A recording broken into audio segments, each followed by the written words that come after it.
எத்தனை சொல்றீங்க கிறிஸ்துவுக்குள் நாம் என்ன செய்யப்பட்டிருக்கிறோம்? சேர்க்கப்பட்டிருக்கிறோம். ஆமென். சோ அப்ப எப்ப நீங்க எந்த நேரத்துல நீங்க சிந்திச்சாலும் கிறிஸ்து உங்களோட ஒரே ஆவியா இருக்கிறார் என்கின்ற சத்தியத்துல தான் நீங்க ஆரம்பிக்கலாம் வாழ்க்கையை. ஆமென். இப்ப ஒரு துதிக்கிறதுக்காகவும் சரி, ஒரு ஒரு ஆராதிக்கிறதுக்காகவும் சரி, அல்லது பைபிள படிக்கிறதுக்காகவும் சரி, அல்லது ஒரு பிரச்சனையிலிருந்து நீங்க விடுதலை ஆறாலும் சரி, ஒரு வியாதியில இருந்து வெளியில வர்றதா இருந்தாலும் சரி, அல்லது எதுல இருந்தும் நீங்க வர்றதுக்காகவும் சரி, உங்களுக்குள்ள இருந்து ஆமென் கிறிஸ்து மகிமையின் நம்பிக்கையாய் நமக்குள் வாசம் பண்றதே அந்த ரகசியம். அந்த ரகசியத்தை நீங்க உங்களுக்குள்ள எப்பவும் என்ன செய்யணும்? காத்துக்கொள்ளுங்க. முன்னொரு காலம் பாத்தீங்கன்னு சொன்னா அந்த இன்ஜினை நாங்க ஸ்டார்ட் பண்ணாதான் ஒன்று ஓடுமன்றது போல நாம சர்ச்சில் போய் இந்த நாம போன பெந்தகோஸ்தே சர்ச்சஸ் இல்ல ஒரு 10 மினிட்ஸ் எடுக்கும் நாம எங்க இன்ஜின் ஸ்டார்ட் பண்ண. அது மட்டும் ஒரு 10 மினிட்ஸ் மட்டும் எங்களுக்கு நம்பிக்கை இல்ல கிறிஸ்து நமக்குள்ளதான் இருக்கிறாரு, தேவ பிரசன்னம் நம்மோட தான் இருக்குன்றத நம்பிக்கை இல்லை.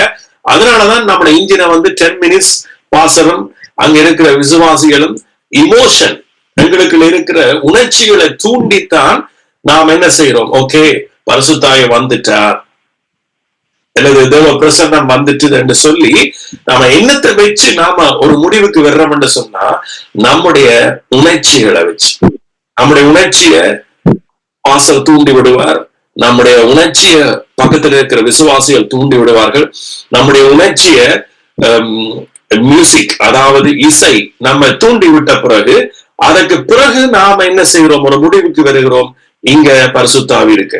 இப்ப இந்த இடத்துல நான் வந்த உடனே தேவ வார்த்தையை துவங்கின உடனே உணர்ச்சிக்கு முக்கியத்துவம் கொடுக்குற நீங்க நம்ப மாட்டீங்க, இது ஆண்டவர் தான் பேசுறாரு. எத்தனை பேருக்கு நான் சொல்றது விளங்குது? ஆமென். ரைட். சோ இந்த உணர்ச்சியில கட்டப்பட்டதுதான் கரிஸ்மாட்டிக் சர்ச் என்று சொல்றது. இந்த உணர்ச்சியில கட்டப்பட்டதுதான் இன்றைக்கு அநேக பெந்தகோஸ் சபைகள். ஆதி சபையில ஆதி திருச்சபை அல்லது அப்போஸ்தலர்கள் கட்டி எழுப்பின சபைய இது அல்ல.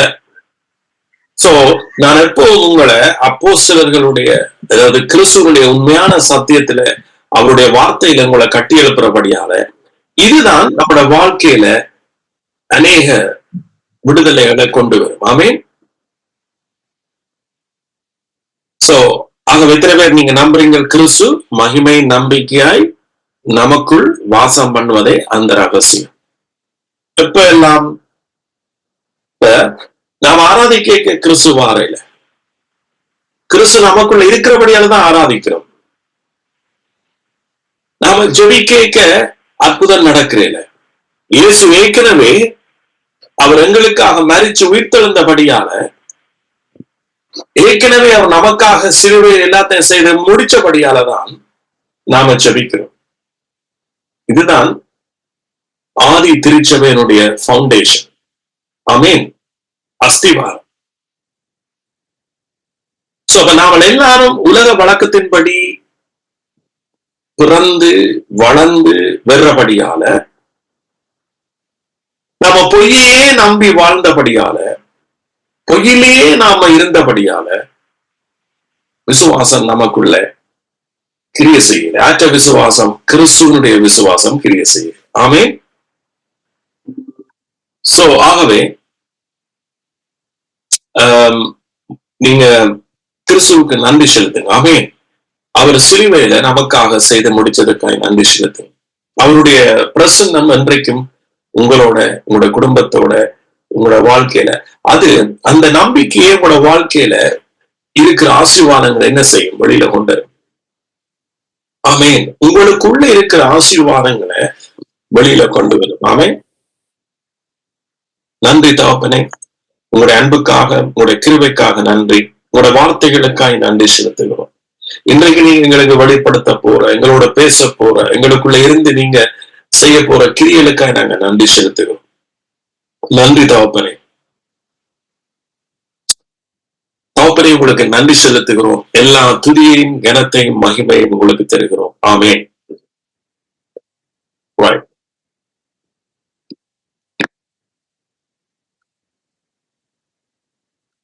ஓகே, இன்றைக்கு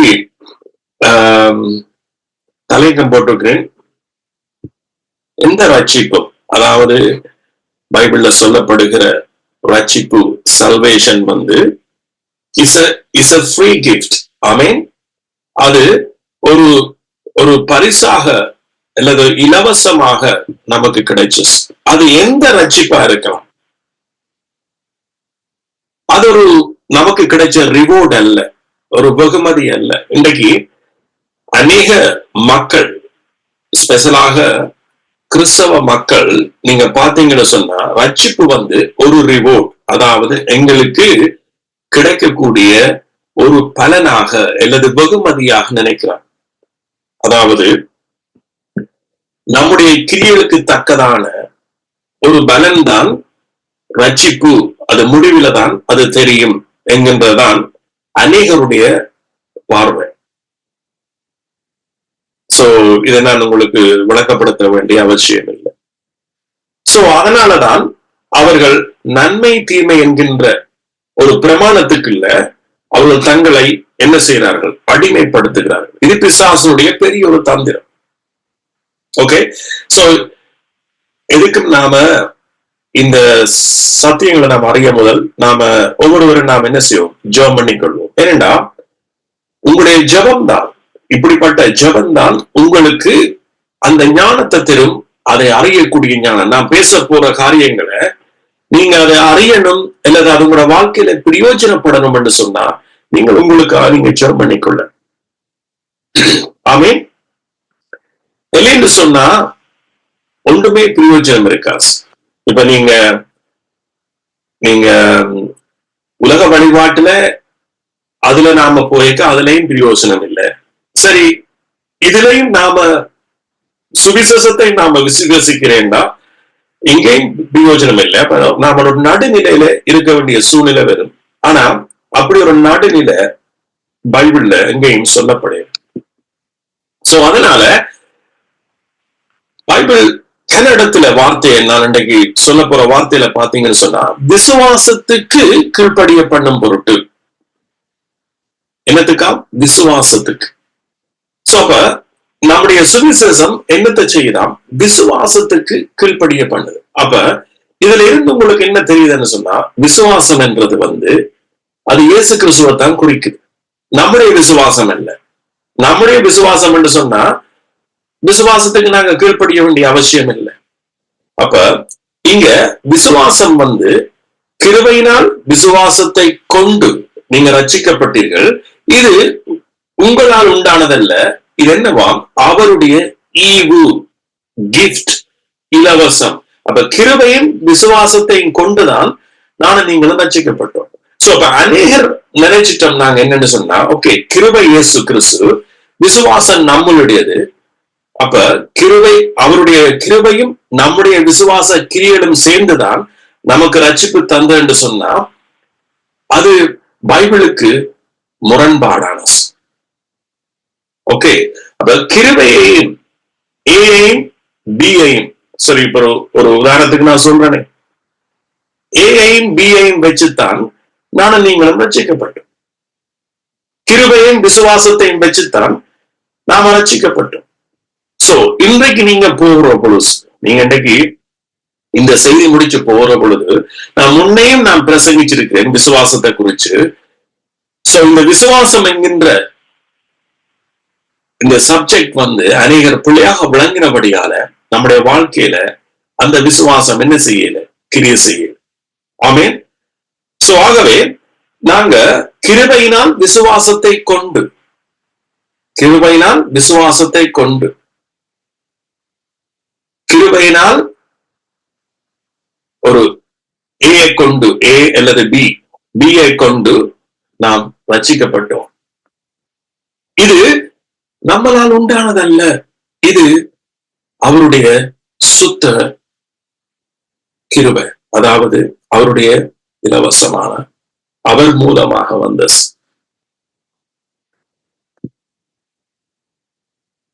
இங்கதான் அநேகர் தவற விடுறோம். சோ நாம பிறந்த காலத்துல இருந்து அல்லது ஆதாம் பாவத்துல விழுந்ததுல இருந்து மனுக்குலம் ஒவ்வொரு பூமியில பிறக்கிற ஒவ்வொருவரும் நாம பொய்யத்தான் நம்புறோம். ஆமென். சோ அதனாலதான் இந்த சத்தியம் மிக மிக முக்கியமான உங்களோட வாழ்க்கையில. ஆமென். சோ என்னுடைய சுவிசேஷம் என்னத்துக்கு கீழ்படிய பண்ணணுமா? உங்களை விசுவாசத்துக்கு. சோ அந்த வசனங்களை கொஞ்சம் வாசிப்போமா? பைபிள் இருக்க நீங்க பாருங்க. ரோமர் 1:7 தமது நாமத்து நிமித்தம், யாச்ச நாமத்து நிமித்தம், இயேசு கிறிஸ்துவின் நாமத்து நிமித்தம் விசுவாசத்துக்கு கீழ்ப்படிய பண்ணும் பொருட்டு, என்னத்துக்கு? விசுவாசத்துக்கு கீழ்ப்படியும் பண்ண பொருட்டு. இப்ப என்னுடைய உங்களுடைய வேலை என்ன தெரியுமா? விசுவாசத்துக்கு கீழ்ப்படுகிறது. இது எவ்வளவு உலகத்தில் இருக்கிற போதனைக்கும் இதுக்குள்ளையும் எவ்வளவு வித்தியாசம் இருக்குன்றதை நீங்க கண்டுகொள்றீங்க.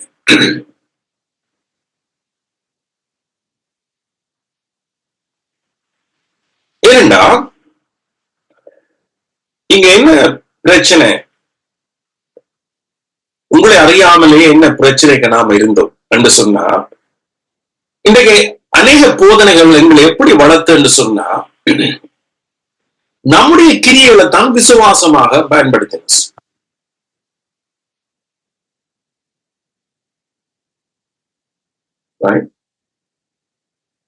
இப்ப உதாரணத்துக்கு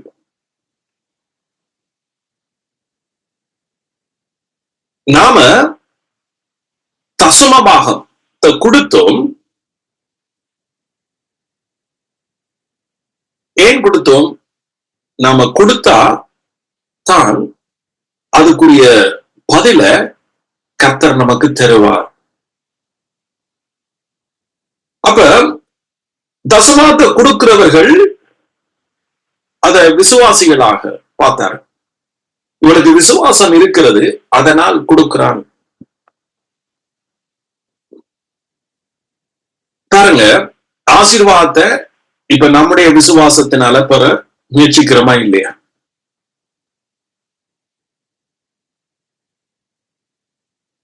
இதனாலதான் இன்றைக்கு அநேகருடைய வாழ்க்கை இன்னுமே நரகமா இருக்கிறது.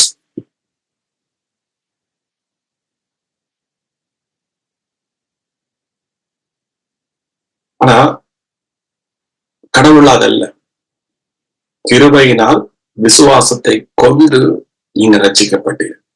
இது உங்களால் உண்டானதல்ல, இது தேவனுடைய. சோ எல்லாரும் சொல்ற உதாரணம் என்ன தெரியுமா? ஆபிரகாம் தசமம் கொடுத்தான். ஓகே, ஆபிரகாம் தசமம் கொடுத்தான்ன்றது உண்மை.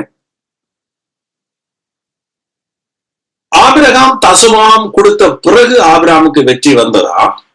ஆபிரகாம் தேவனால வெற்றியை பெற்று அந்த சந்தோஷத்துல அந்த விடுதலைய ஆபிரகாம் தசமம் கொடுத்தான் என்று எழுதப்பட்டிருக்கு. ஆபிரகாம் தேவனை விசுவாசித்தான். ஆபிரகாம் அவரை நம்பினான். ஆபிரகாம் அவருடைய விசுவாசத்துக்கு ஆபிரகாம் கீழ்ப்படிஞ்சான். ஆமென். ஆபிரகாம் தசமாத்தை கொடுத்து தேவனிடத்தில் ஆசீர்வாதத்தை வாங்கியது. சோ ஆனா இன்றைக்கு பிசாசு கிறிஸ்தவர்களுக்குள்ள கொண்டு வந்த ஒரு போலியான விசுவாசம், அல்லது கிறிஸ்தவர்களை ஒரு சதத்துக்கு பிரயோசனம் இல்லாம ஆக்க பிசாசு போட்ட பெரிய தந்திரம் இன்றைக்கு விசுவாசம் வந்து நம்முடைய கிரியைகள் ஆக்கின.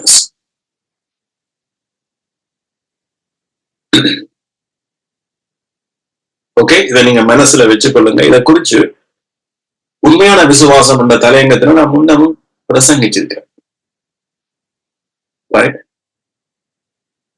சோ இந்த இந்த விசுவாசத்துக்கு முதல் நாம போறதுக்கு முதல் இந்த ரட்சிப்புன்ற வார்த்தை அநேகர் அதையும் பிள்ளையாக தப்பாக நாம நினைக்கிறோம். ரட்சிப்பு சொன்னா நாம மரிச்ச பிறகு நரகத்திலிருந்து விடுதலை ஆக்குறது மட்டுமல்ல ரட்சிப்பு. ரட்சிப்புன்றது நம்முடைய வாழ்க்கையில கம்ப்ரைஹென்சிவ், அதாவது முழுமையை குறிக்கிறது. ஒரு முழுமையான ரட்சிப்பு. ஆமீன். சோ அதை குறிச்சு நான் தமிழ் எழுதியிருக்கிறேன், நான் வாசிக்கிறேன்.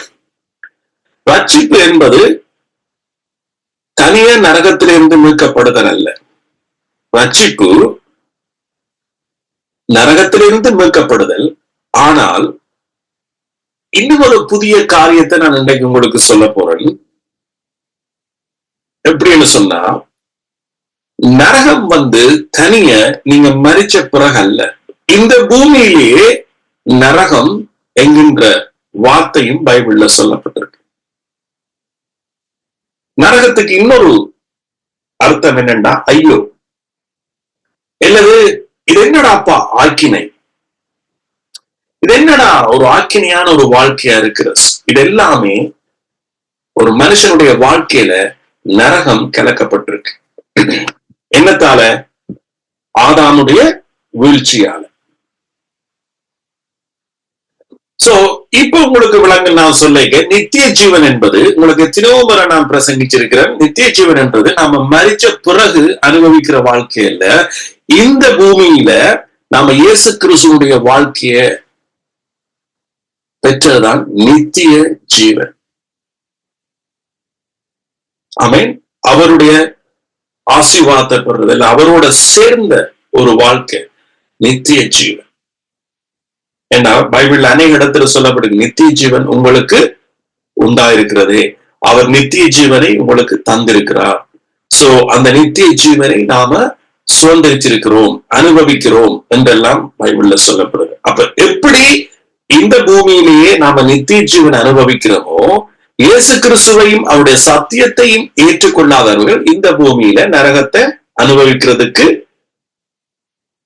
வாய்ப்பு இருக்கிறது இல்ல. அதுதான் உண்மை.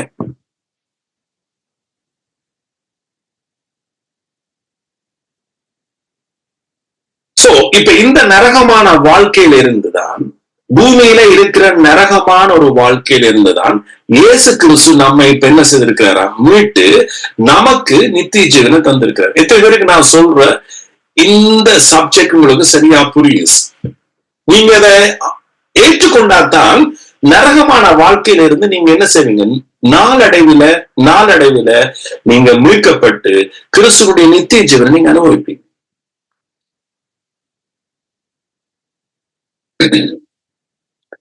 அதனாலதான் இயேசு அநேக இடத்துல தன்னுடைய வார்த்தைகளை சொன்னார். ஒருவன் என் வழியாய் பிரவேசித்தால் அவன் உள்ளும் புறமும் என்ன செய்வான், மேய்ச்சலை கண்டடைவான். நானே நல்ல மேய்ப்பன், நான் என் ஆடுகளை புல்லுள்ள இடங்களில பசுமையான இடத்துல நான் மேய்ப்பேன்.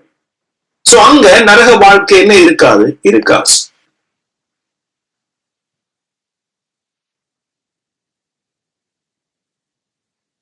சோ இதெல்லாம் நமக்கு போதிக்கிறதுக்கு ஆக்கள் இல்லை. ஓகேயா? சோ இதுதான் ரட்சிப்பு. ரட்சிப்புன்றது உங்களோட வாழ்க்கையில எல்லா பகுதியில ஆதாமுடைய வீழ்ச்சியினால, ஆதாமுடைய கீழ்ப்படியாமையினால பாவம், மரணம் உலகத்துல பிரவேசிச்சதுன்னு சொல்லப்படுது. இங்கே நீங்க யோசிக்கலாம் தானே, பாவம் மரணம் அல்லது மரணம் நாங்க இந்த உலகத்தை விட்டு கடக்கைக்கு எங்களை மேற்கொண்டு சொல்லியிருக்கலாமே. பாவம் மரணம் உலகத்தில் பிரவேசித்தது. நரகமான வாழ்க்கை ஒரு மனுஷனுடைய வாழ்க்கையில என்ன செய்தது, பிரவேசிச்சது.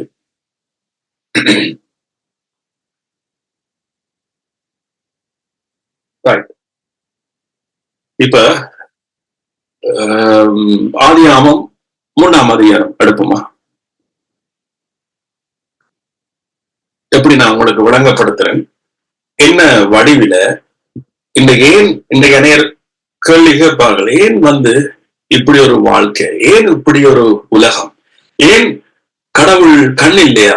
ஏன் நாம ஆசீர்வதிக்கப்படுறோம் இல்லை? ஏன் எங்களுக்குள்ள சமாதானம் இல்லை என்று பல கேள்விகள் இருக்குத்தானே மனுஷனுடைய வாழ்க்கையில. இங்க பார்ப்போம், ஆதியாகமம் 3.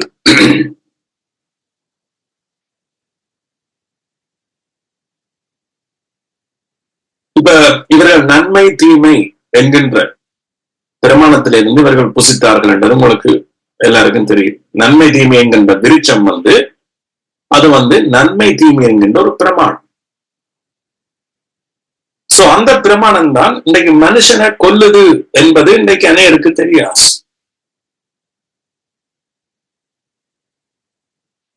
நன்மை தீமை என்கின்ற பிரமாணத்தினால நாம பிசாசையோ அல்லது எங்களுக்கு எதிராக எங்களுக்கு அலை போல வருகிற எந்த ஒரு பிரச்சனையும் நாம் என்ன செய்யலாம்? ஜெயிக்க முடியாது. ஒரே ஒரு பிரமாணம் தான், அது விசுவாச பிரமாணம். அந்த விசுவாசம் இயேசு கிறிஸ்துவால் நமக்கு என்ன செய்யப்பட்டிருக்கு? கொடுக்கப்பட்டிருக்கு. விசுவாசத்தினால் நீதிமான் பிழைப்பான். யாற்ற விசுவாசத்தினால? கிறிஸ்துவனுடைய விசுவாசத்தினால் நீதிமான் பிழைப்பான். சோ இந்த பிரமாணத்துல நீங்க வாழ்ந்தீங்களா இருந்தா நீங்க உங்களோட வாழ்க்கை நித்திய ஜீவன் அனுபவிச்சு கொண்டு போவீங்க.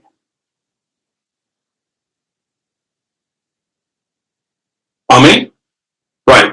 இப்ப பாருங்க, பிசாசுக்கு ஆதாமுக்கு ஆண்டவர் என்ன சொன்னவர்? நீ இந்த தோட்டத்தில் இருக்கிற எதையும் புசிக்கலாம், ஆனா நன்மை தீமை என்கின்ற விருட்சத்திலிருந்து நீ புசிக்க அதை புசிக்கும் நாளிலே நீ சாவாய். சோ என்ன சாவு அவர்களுக்கு உண்டானதுண்டா? ஆதாமுவால் என்ன செய்ய அவர்களுக்குள்ள ஆக்கினை தீர்ப்பு வந்துச்சு. அதை புசிச்ச உடனே அவர்கள் தங்களை நிர்வாணி என்று அறிஞ்சு தேவனை விட்டு ஓடினார்கள். ஆனா கிறிஸ்துவுடைய விசுவாச பிரமாணம் என்ன சொல்லுதுண்டா? என் அண்டை வாருங்கள், கிருபாசன தண்டை வாருங்கள். காரணம், இயேசு ஆதாமுடைய வீழ்ச்சியையும் ஆதாமுடைய பாவத்தையும் சாபத்தையும் அவர் கீழ்ப்படிந்ததனால, அவருடைய கீழ்ப்படிவினால இன்றைக்கு விசுவாசிக்கிற நமக்கு அது கொடுக்கப்பட்டிருக்கு. சோ அப்ப ஆபிரகாம் ஆதாம் ஏவாள் இப்ப என்ன செய்யறாங்கன்னு சொன்னா, தேவனை விட்டு ஒழிக்கிறார், கடவுளை விட்டு. அதுக்கு பிறகு ஆண்டவர் பேசின வார்த்தையில பார்ப்போம். அப்பொழுது 14வது வசனம், 3:14, ஆதியாகமம் 3:14. அப்பொழுது தேவனாய கர்த்தர் சர்ப்பத்தை பார்த்து, நீ இதை செய்தபடியால் சகல நாட்டு மிருகங்களிலும் சகல காட்டு மிருகங்களிலும் நீ சபிக்கப்பட்டிருப்பாய். நீ உன் வயிற்றினால் நகர்ந்து உயிரோடு இருக்கும் நாளெல்லாம் மண்ணை தின்பாய். உனக்கும் ஸ்திரீக்கும் உன் வித்துக்கும் ஆவித்துக்கும் பகை உண்டாக்குவேன். அவர் உன் தலையை நசுக்குவார், நீ அவர் குடிங்காலை நசுக்குவாய் என்றார். அவர் ஸ்திரியை நோக்கி, நீ கர்ப்பவதியா இருக்கும் போது உன் வேதனையை மிகவும் பெருக பண்ணுவேன். வேதனையோட பிள்ளை பெறுவாய். உன் ஆசை உன் புருஷனை பற்றி இருக்கும், அவன் உன்னை ஆண்டு கொள்ளுவான் என்றார். பின்பு அவர் ஆதாமை நோக்கி நீ உன் மனைவியின் வார்த்தைக்கு செவி கொடுத்து புசிக்க வேண்டாம் என்று நான் உனக்கு விருட்சத்தின் கனியை புசித்தபடியால் பூமி உன் நிமித்தம் சபிக்கப்பட்டிருக்கும். என்னவா? பூமி உன் நிமித்தம் சபிக்கப்பட்டிருக்கும். நீ உயிரோடு இருக்கும் நாளெல்லாம் வருத்தத்தோட அதன் பலனை புசிப்பாய். என்னவா? உயிரோடு இருக்கும் நாளெல்லாம் வருத்தத்தோடு அதன் பலனை புசிப்பாய். இயேசு கிறிஸ்து வந்த பிறகு என்ன சொன்னார்? நான் உங்களுக்கு நித்திய ஜீவனை தந்திருக்கிறேன். நான் உங்களை புல்லுள்ள இடங்கள்ல மேய்ப்பேன், அமர்ந்த தண்ணீர் அண்டையில கொண்டே விடுவேன். அப்ப இங்க உயிரோடு இருக்கிற நாளெல்லாம் வருத்தத்தோட அதன் பலனை புசிப்பாய் என்கின்ற சாபம் நித்திய ஜீவனுக்குள்ள உடைக்கப்பட்டிருக்கு.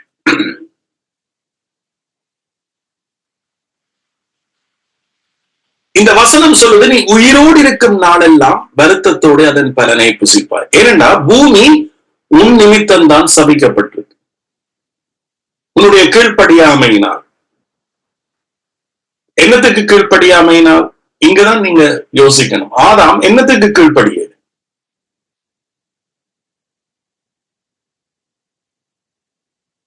ஆதாம் நன்மை தீமை என்கிற விருட்சத்தை புசித்தான். ஆனா என்னத்துக்கு கீழ்ப்படியாம இதை போய் புசிச்சானண்டா, விசுவாசத்துக்கு, தேவனுடைய வார்த்தைக்கு, அவருடைய விசுவாசத்துக்கு உனக்கு சகலதை நான் கொடுத்திருக்கிறேன்.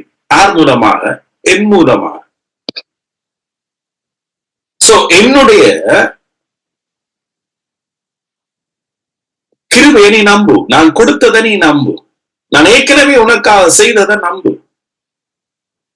என் மூலமாகத்தான், என்னுடைய கிருபை, என்னுடைய விசுவாசத்தின் மூலமாகத்தான் உனக்கு வாழ்க்கை என்பதை நீ நம்பு. சோ அப்ப விசுவாசத்துக்கு இவர் கீழ்ப்படியாம நன்மை தீமை செய்கிறதுனால் வருகிற ஆசீர்வாதத்துக்குள்ள போனபடியால இவர்கள் சபிக்கப்பட்டார்கள். இவர்கள் நிமித்தம் பூமி சபிக்கப்பட்டிருந்தது. அதனால் நீங்க அந்த டிஃபரெண்ட நீங்க புரிஞ்சு கொண்டீங்க என்று சொன்னா நீங்க உண்மையாக கொடுத்து வச்சிரு வாக்கியவாங்கன்னு தான் நான் சொல்லுவேன். தாங்க வசனம் சொல்றது, உயிரோடு இருக்கும் நாளெல்லாம் வருத்தத்தோடு அதன் பலனை புசிப்பாய். சோ இது ஒரு நரக வாழ்க்கையை குறிக்குதா இல்லையா?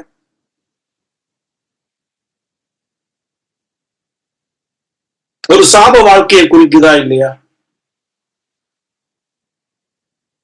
பாருங்க அடுத்த வசனம், அது உனக்கு முள்ளும் குறுக்கும் முளைப்பிக்கும் வெளியின் பயிர் வகைகளை புசிப்பாய். நீ பூமியில் இருந்து எடுக்கப்பட்டபடியால் நீ பூமிக்கு திரும்பும் மட்டும். என்னத்துக்கு திரும்பும் மட்டுமா? பூமிக்கு திரும்பும் மட்டும், பரலோகத்துக்கு இல்லை.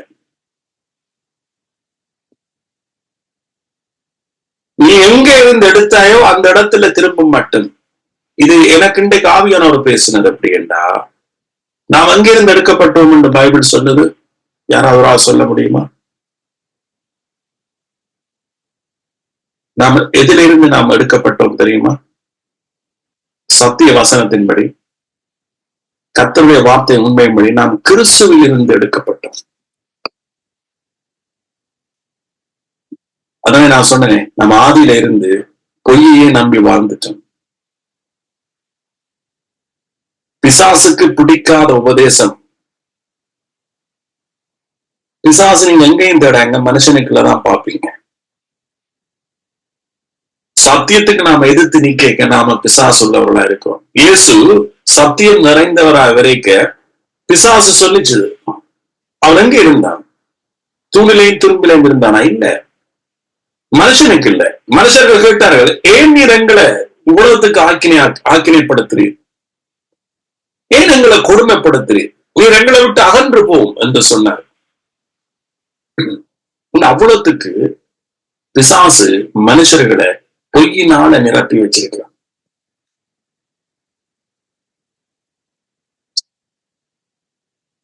ஆமென்.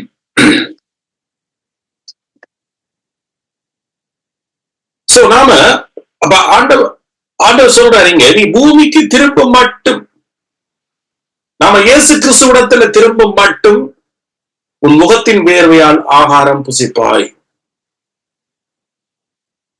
எத்தனை பேர் நீங்க சொல்றீங்க, நான் இயேசுட்ட திரும்பிட்டேன், ஆமீன், என்ன உண்டாக்கினவர்கிட்ட திரும்பிட்டேன், என் ரட்சகர்கிட்ட திரும்பிட்டேன், சகலதும் அவர் மூலமாய் அவருக்கென்று உண்டாக்கப்பட்டது. யோவான் 1.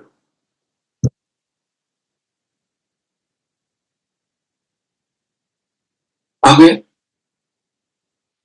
இன்றைக்கு உலகத்துல கிறிஸ்தவம் சீர்கெட்டு போயிட்டு, ஆமீன், அற்புத அடையாளங்களை ஜனங்களுக்கு காண்பிச்சு சீர்கெட்டு போயிட்டு. அற்புத அடையாளம் ஒருக்கா நடந்தாலும் அது உன்னை ஒன்றும் செய்ய போறதில்லை. உங்க வாழ்க்கையில எல்லாமே நடக்க போறதில்லை. ஆனா ஒருவன் சத்தியத்துல வளருவானா இருந்தா, அவன் தன்னுடைய உண்மையில நடப்பானா இருந்தா, அத போல ஒரு ஆசீர்வாதம் உலகத்துல ஒன்றுமே இல்லை. பிசாசுக்கு இது வட்டிவா தெரியும். அதனாலதான் பிசாசு இயேசுவையே சோதிச்சான். நீர் தேவனுடைய குமாரனே ஆனால், எனக்கு எப்படி ஒரு சந்தேகத்தை கொடுத்தான்.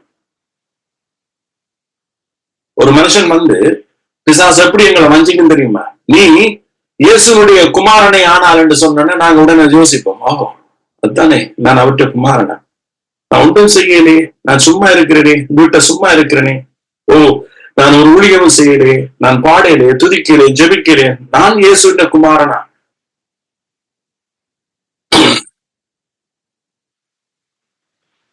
நீ இயேசுவின் குமாரன், பிதாவின் குமாரனை ஆனால் இந்த கல் என்ன செய்யும்? அப்பமாட்டும்.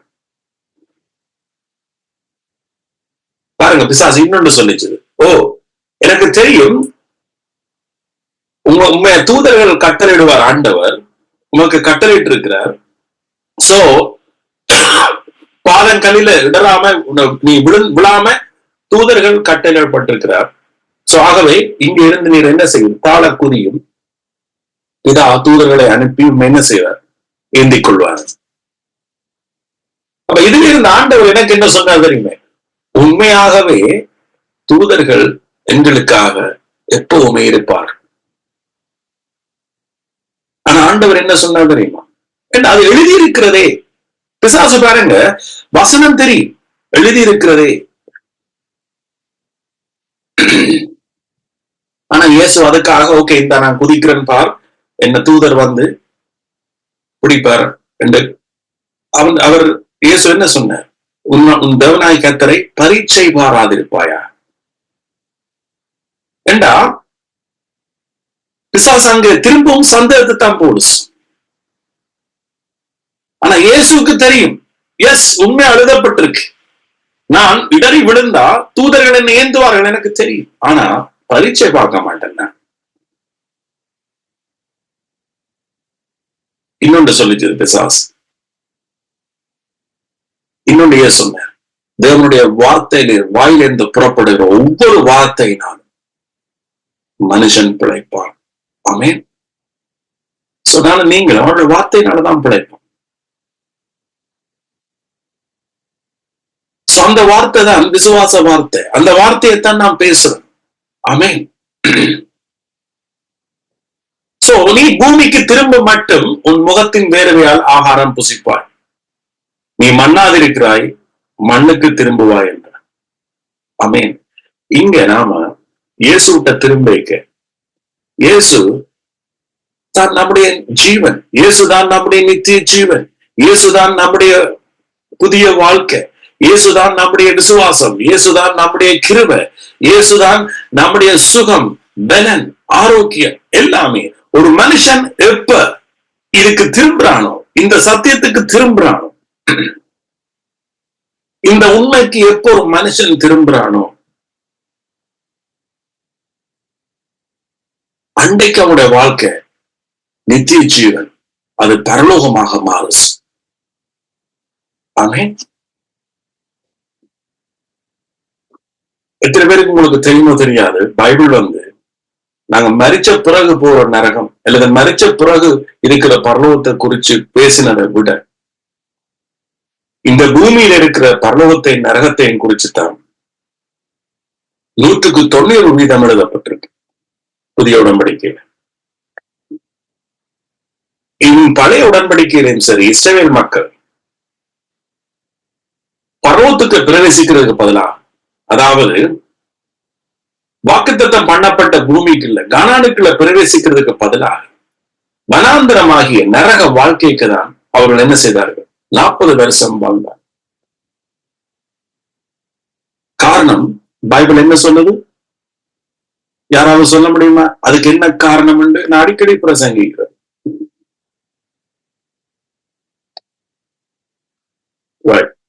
அந்த வசனத்தை நான் வாசிக்கிறேன். இந்த வசனத்தோட வந்தா தான்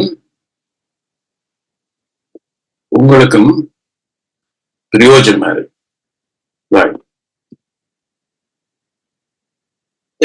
எபிரேயர் 4 முதலாவது வசனம். ஆனபடியினால் அவருடைய இளைப்பாறுதலில் பிரவேசிப்பதற்கு ஏதுவான வாக்குத்தத்தம் நமக்கு உண்டாயிருக்க, உங்களில் ஒருவனும் அதை அடையாமல் பின்வாங்கி போனவனாக காணப்படாதபடிக்கு பயந்திருக்க கடவுள். ஏனெனில் சுவிசேஷம் அவர்களுக்கு அறிவிக்கப்பட்டது போல நமக்கும் அறிவிக்கப்பட்டது. கேட்டவர்கள் விசுவாசம் இல்லாமல் கேட்டபடியினால் அவர்கள் கேட்ட வசனம் அவர்களுக்கு பிரயோஜனப்படவில்லை.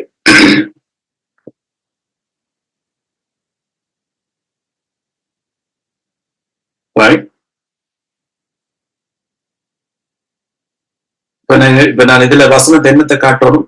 அவர்களுடைய அவிசுவாசத்தினாலதான் அவர்கள் என்ன செய்யலையாம்? பிரவேசிக்கல. அந்த வசனத்தை தான் நான் படிக்கிறேன். பொருளாதாரம்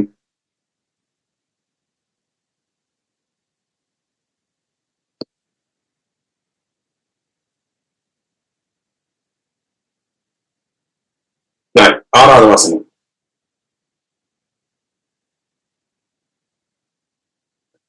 ஆகையால் சிலர் அதில் பிரவேசிப்பது இன்னும் வரப்போகிற காரியமா இருக்கிறபடினாலும் சுவிசேஷத்தை முதலாவது கேட்டவர்கள் கீழ்ப்படியாமையினால, இன்னொரு வசனத்தில் இருக்கு அவருடைய அவிசுவாசத்தினால். அது நினைக்கிறேன் பழைய உடன்படிக்கையில் இருக்கு, யோசுவாவில. அவருடைய அவிசுவாசம் அல்லது கீழ்ப்படியாம, விசுவாசத்துக்கு கீழ்ப்படியாம அது அவிசுவாசம். ஆமென். சோ சுவிசேஷத்தை கேட்டவர்கள் கீழ்ப்படியாமையினால, என்னத்துக்கு இவர்கள் கீழ்ப்படியல? ஆண்டவற்ற வார்த்தைக்கு அல்லது அவருடைய விசுவாசத்துக்கு.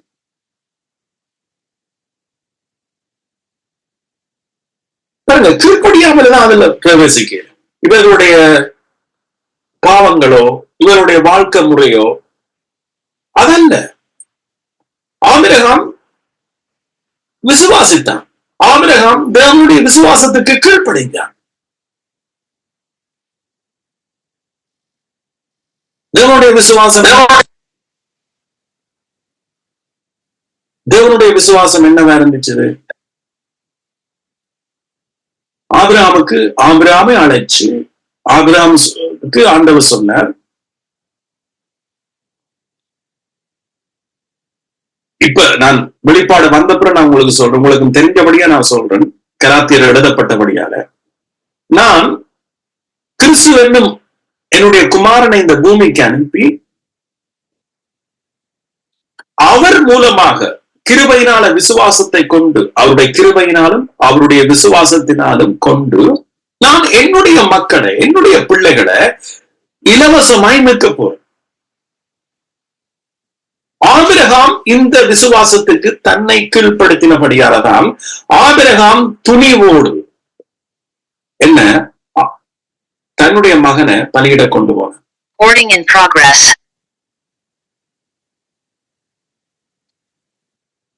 ஆமென். எத்தனை பேருக்கு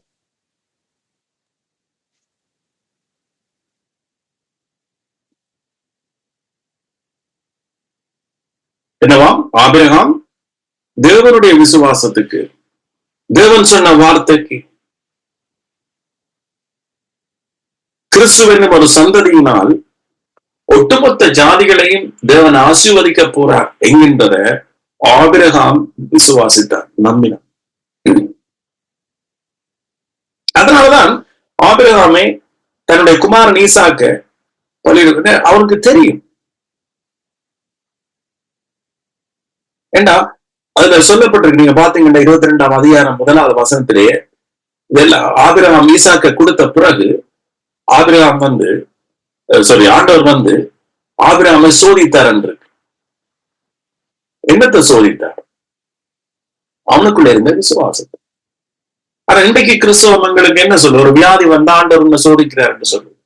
அந்த சோதனை அல்ல, இது பிசாசுடைய கதை, அவனுடைய பேச்சு. ஒரு மனுஷனுடைய வாழ்க்கையில பிரச்சனை வந்தோடனே ஆண்டவர் உன்னை சோதிக்கிறார், உன்னை விசுவாசத்தை பார்க்க. அதை நம்பிறாங்க, அப்படிப்பட்டவன் முழு பிசாசு. ஆண்டவர் கொள்ளாங்கினால யாரையும் சோதிச்சுங்கிற விசுவாசத்தை பார்க்கிறத. ஆனா ஆபிரகாமை ஆண்டவர் சோதிச்சார். என்னத்தை? விசுவாசத்தை. என்ன சொன்னார்? என்ன சோதிச்சார் அவர்? ஓகே, இன்னும் உனக்கு இல்ல நம்பிக்கை இருக்கா? இயேசு கிறிஸ்து மூலமாத்தான் விசுவாசம், ரட்சிப்பு என்பது ஆபிரகாமுக்கு இருக்கா என்பதைத்தான் ஆண்டவர் சோதிச்சு பார்த்தார். ஏன் இதை என்னத்தை வச்சு நான் உங்களுக்கு சொல்றேன், ஆண்டவர் எனக்கு வெளிப்படுத்தின வச்சு சொல்றேன்.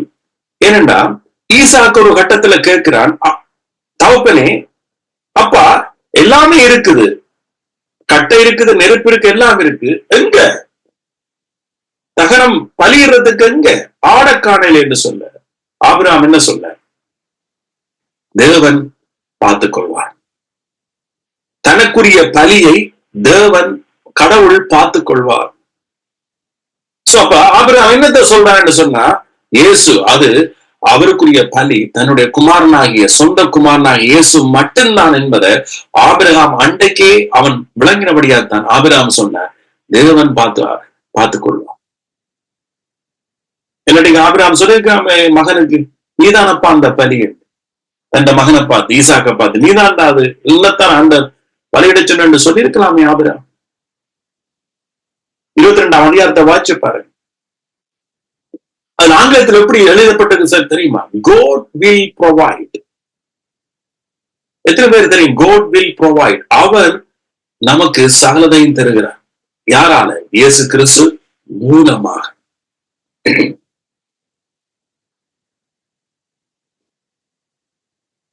ஆமென்.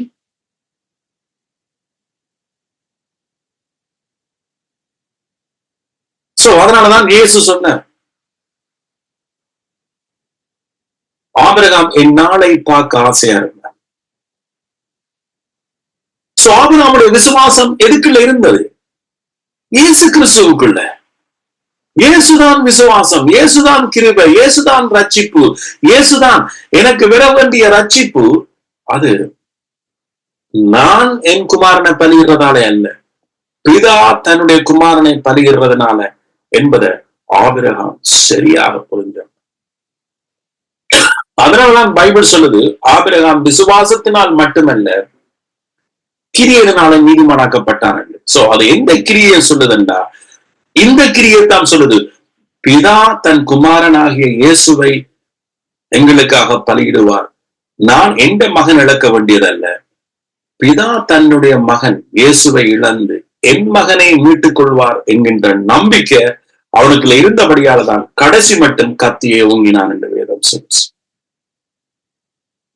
கடைசி மட்டும் உங்களோட வாழ்க்கையில் ஒரு பிரச்சனைக்காக நீங்க நிப்பீங்களா இருந்தா, இயேசு இதற்காக சிலுவையில மரிச்சிட்டார் என்ற விசுவாசம் உங்களுக்கு கடைசி மட்டும் இருந்துச்சுன்னு சொன்னா, சாத்தான் உங்களை விட்டு ஒரு கட்டத்துல ஓடித்தான் ஆகும். அது எந்த வியாதியா இருக்க. ஆமென். இது எந்த பிரச்சனையா இருக்கலாம். ஓகே, இப்ப ரட்சிப்பை பார்த்தோம். அது ஒட்டுமொத்தமான ஒரு ரட்சிப்பு. அப்ப நாம நரகத்தில இருந்து நாம என்ன செய்யப்பட்டிருக்கிறோமா? மீட்கப்பட்டிருக்கிறோம். உண்மைதான். எல்லா வித நரகம், நீங்க மரிச்ச பிறகும் நீங்க நரகம் போறது இல்லை. அதே நேரம் பூமியில நரகமான வாழ்க்கையில் இருந்தும் ஐயோ ஐயோ வான வாழ்க்கை அல்லது தொந்தரவான வாழ்க்கை, கஷ்டமான வாழ்க்கை, துயரமான வாழ்க்கை, சாபமான வாழ்க்கை, இது எல்லாத்துல இருந்தும் எங்களுக்கு ரட்சிப்பு வந்திருக்கு. காரணம் என்னன்னு சொன்னா, காரணம் இயேசு கிறிஸ்து. காரணம் அவர் கிருபையினால் விசுவாசத்தை கொண்டு ரட்சிக்கப்பட்டது. இது உங்களால அன்னதல்ல. எந்த ஒரு மனுஷனும் அதை தன்னுடைய கிரியினாலேயோ வர முடியாது. நாம விசுவாசத்தினால அதை என்ன செய்யறோம்? பெற்றுக்கொள்றோம்.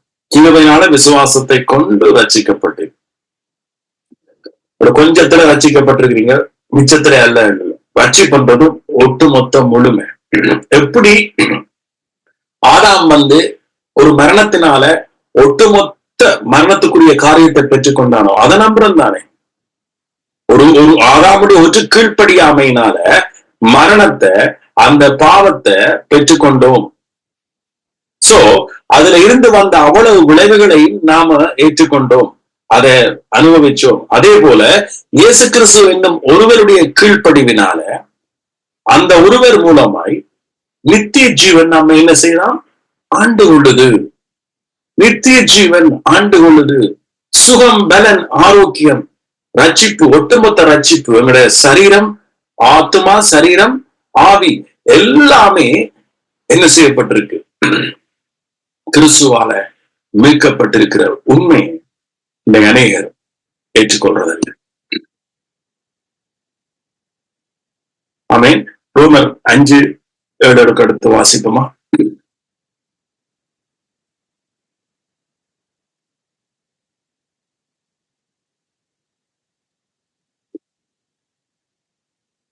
ரோமர் 5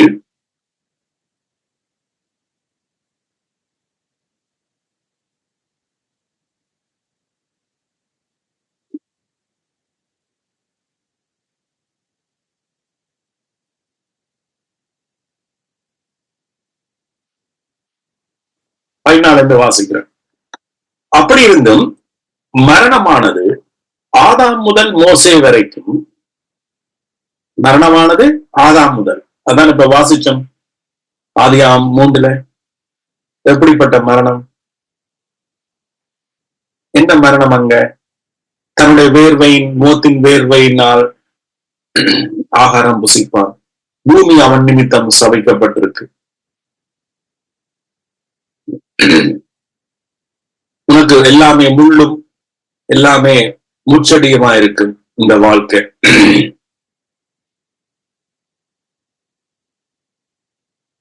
இதெல்லாம் மரணத்தை தான் குறிக்குது. இதெல்லாம் நரகத்தை தான் குறிக்குது.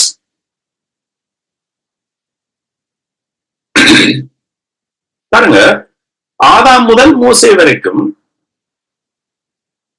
ஆதாமின் மீறுதலுக்கொப்பாய் பாவம் செய்யாதவர்களையும் ஆண்டு கொண்டது.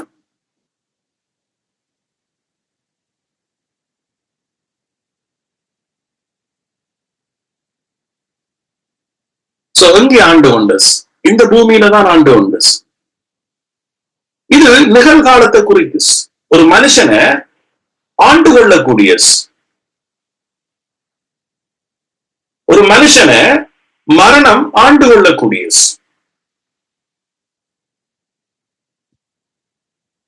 ஒரு மனுஷனை வியாதி ஆண்டு கொள்ளக்கூடிய, ஒரு மனுஷனை தரித்திரம் ஆண்டு கொள்ளக்கூடிய, ஒரு மனுஷனுடைய வாழ்க்கை நரகமா இருக்கிறது ஒரு ஆண்டு கொள்ளக்கூடிய ஒரு காரியம். இது எப்படி வந்ததுன்னு சொன்னா, ஆதாமினுடைய மீறுதலுக்கு, ஆதாமுடைய கீழ்ப்படியாமை என்று சொல்லப்படுது.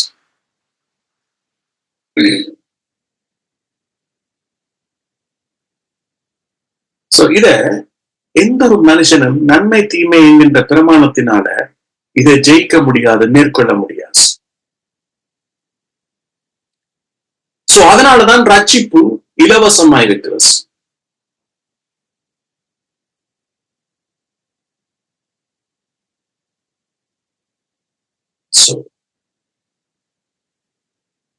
இத நீங்க நம்பணும். இதை நாம விசுவாசிக்கணும்.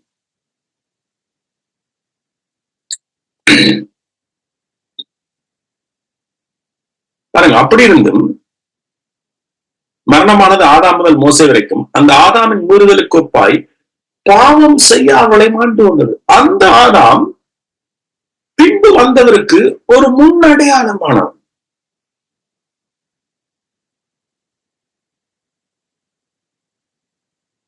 ஆதாம், அந்த ஆதாம், அந்த விழுந்த ஆதாம், கீழ்ப்படியாமையான ஆதாம், அந்த ஆதாமினால மரணம் ஆண்டு கொண்டதாம், பாவம் ஆண்டு கொண்டதாம், நரகமான வாழ்க்கை ஒரு மனுஷனை ஆண்டு கொண்டதாம்.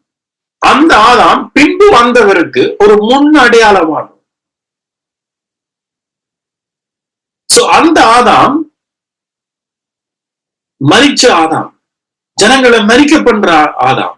ஆனா பின்பு வந்த ஆதாமோ எங்கள் எல்லாரையும் என்னவா உயிர்ப்பிக்கிற ஆதாம், சொல்லுங்க, ரட்சிக்கிற ஆதாம், விடுதலையாக்குற ஆதாம். அவருடைய கிருபையினாலையும் அவருடைய விசுவாசத்தினாலே. இந்த பின்பு வந்த ஆதாம் கீழ்ப்படிந்ததுனால், பின்பு வந்த ஆதாம் பிதாவுக்கு கீழ்ப்படிஞ்சபடியால், இயேசு பிதாவுக்கு கீழ்ப்படிஞ்சபடியால், அந்த ஒரு கீழ்ப்படிவினால தான் சொல்லுமா, அவருடைய அந்த கீழ்ப்படிதனால்தான் நானும் நீங்களும் இன்றைக்கு நித்திய ஜீவனம் மட்டுமல்ல, நீங்க சகல ஆசீர்வாதங்களை, சகல விதமான ரட்சிப்புகளை, சகல விதமான தேவனுடைய ஈவுகளை நீங்க அந்த ஒரு கீழ்ப்படிவினால மட்டும்தான் நீங்க பெற முடியும் என்கின்றதுக்கு நீங்கள் கீழ்ப்படிஞ்சாதான் உங்களுடைய விசுவாசம், அதாவது தேவனுடைய விசுவாசம்.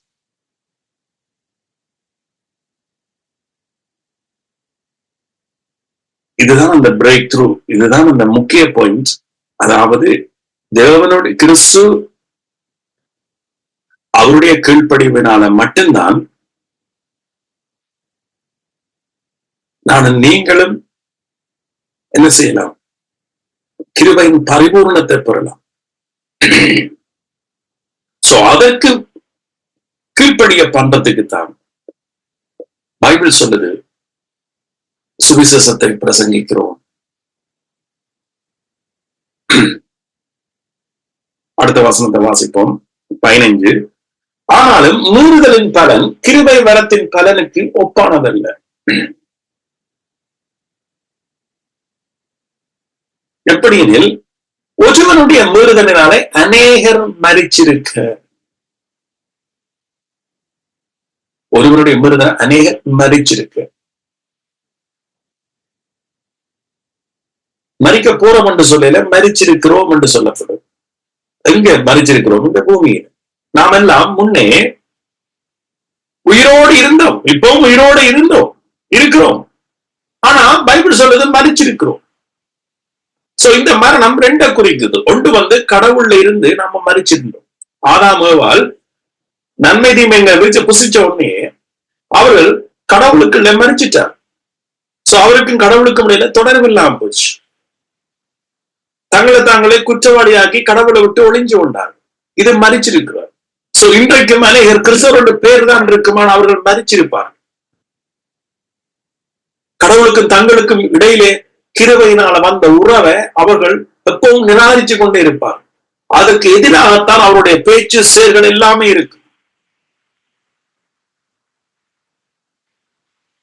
சோ அது ஒரு மரணம். அந்த மரணத்தினாலதான் மிச்ச எல்லா மரணமும் ஒரு மனுஷனை ஆளுகொள்ளு.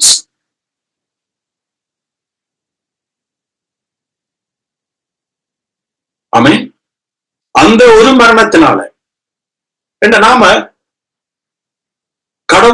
கடவுளால் அவருடைய சாயல்ல உருவாக்கப்பட்டோம். சோ நாங்க எப்பவும் அவரோட எப்பவும் ஈர்த்திருக்கணும். ஆமீன். சோ நாம எங்க இருந்து எடுக்கப்பட்டோமோ அங்க திரும்ப மட்டும் எங்கட வாழ்க்கை மரணமாத்தான் இருக்க போஸ். பூமியில இருந்து எடுக்கப்பட்டாய், நீ பூமிக்கு திரும்ப மட்டும் நீ என்ன செய்வாய்? கஷ்டப்படுவாய். சோ அப்ப ஒரு மனுஷன் இன்றைக்கு நாம இயேசு கிறிஸ்துவில இருந்து எடுக்கப்பட்டோம். ஆதாமுடைய விலாயிலிருந்து இருந்து ஏவாள் எடுக்கப்பட்டால் அதுக்கு என்ன அர்த்தம் நான் உங்களுக்கு சொன்னேன். ஆதாம் யாரை குறிக்குது? இயேசுவை. ஏவாள் யாரை குறிக்குது? என்னையும் உங்களையும், சபையை. சோ அப்ப நாங்க யாருல இருந்து எடுக்கப்பட்டோமாம்? எந்த விலா எலும்பு இருந்து நாம உருவாக்கப்பட்டோம்? சோ இன்றைக்கு ஏன் இயேசு சிலுவையில அவருடைய விலா எலும்பு குத்தப்பட்டது என்று சொன்னா அதுல இருந்துதான் நாம இப்ப என்ன செய்யப்பட்டிருக்கோமா? ஜெனிப்பிக்கப்பட்டிருக்கிறோம். உங்களோட கண்ணுக்கு தெரியல, யாரும் உங்களுக்கு சொல்லி தெரியல, ஆனா மறைக்கப்பட்ட ரகசியம், சத்தியம், இதுதான் உண்மை. இந்த உண்மைக்கு ஒரு மனுஷன் திரும்பும் மட்டும் அவன் வேர்வையாலதான் புசிக்கப்படுவான். ஆமீன். பிசாசு எப்பவும் பொய்யன், அவன் பொய்யை பேசிக்கொண்டு இருப்பான். பொய்யிலேயே அநேகர் வாழுவார்கள். அந்த பொய்யில வாழ்ந்து கொண்டு நாம போலியான பக்தி, போலியான விசுவாசம், போலியான நம்பிக்கை, போலியான ஆராதனை, போலியான சபை கூடுதல், போலியான எல்லாமே நாம செய்யலாம். ஒன்றுமே உங்களை உயிர்ப்பிக்க போறதல்ல.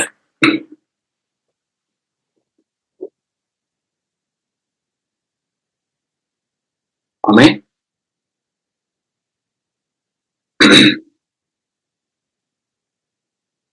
பாருங்க, மீறுதலின் பலன் கிருபை பலனுக்கு ஒப்பானதல்ல. எப்படின்னு, ஒருவருடைய மீறுதலினாலே அநேகர் மரித்திருக்க.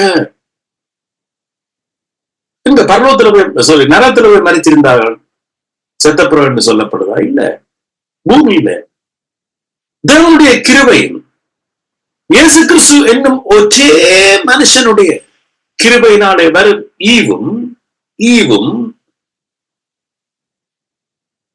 அநேகர் மேல் அதிகமாய் பெருகிற்று. ஆனா இன்றைக்கு ஈவு பெறுகிறதுக்கு பதிலாக, இன்றைக்கு மனுஷனுடைய காதல சுவிசேஷம் பெறுகிறதுக்கு பதிலாக, ஜனங்கள் இதை புரிஞ்சு விடுறதுக்கு பதிலாக பிசாசு இன்றைக்கு மக்களை இன்னும் தன்னுடைய ஊழியர்களை வச்சு, தன்னுடைய தூதர்களை வச்சு அவன் வஞ்சிச்சு கொண்டே இருக்கான்.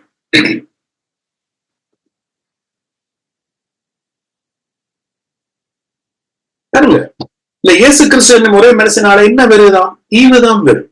இன்னைக்கு ஒருவன் இயேசு கிறிஸ்துவத்துல உண்மையாக அவன் வாழ்றான், உண்மையாக அவன் ஊழியம் செய்கிறான் என்று சொன்னா, இந்த சத்தியத்தை விட்டு அவன் வெளியில போகிறான். இன்றைக்கு விசுவாசம், மனுஷனுடைய விசுவாசம் போதிக்கப்பட்டு கொண்டே இருக்கு. அதனால இன்றைக்கு எத்தனையோ பேர் தங்களுடைய விசுவாசத்தினால கஷ்டப்படுகிறார்கள், தங்களுடைய விசுவாசத்தினால கடவுளை நகர்த்த பார்க்கிறார்கள், தங்களுடைய விசுவாசத்தினால எப்படியாச்சும் இயேசுவை ஆசீர்வதிப்பார்கள் நினைக்கிறார்கள். அதனால தங்களை தாங்களே வருத்துகிறார்கள். இது பிசாசுடைய பெரிய தந்திரம். உங்களிடத்துல விசுவாசம் இருக்குதா? விசுவாசம் இருந்தா ஓகே, தசமாத்த கொடுத்த ஆண்டவன் ஆசீர்வதிப்பாரே. இது சிம்பிள். இது உலகம். இது எங்களுக்கு பிசாசு போட்ட இச்சை. இது உலகத்தில் இருக்க எல்லா மதமும் போதிக்கக்கூடிய ஒரு போதனை. இதுக்கு நாம பரிசுத்தாவின் வழிபாடு தேவையில்லை. நீ கொடுத்தா கர்த்தர் தருவார். நீ ஏழைகளுக்கு உதவி செய்தால் கர்த்தர் உனக்கு தருவார். இதெல்லாம் சுவிசேஷம், இதெல்லாம் விசுவாசம். பைபிள் இந்த விசுவாசத்தை குறித்து பேசப்படுகிறது. இது நமக்குள்ள பிசாசினால போடப்பட்ட விசுவாசம்.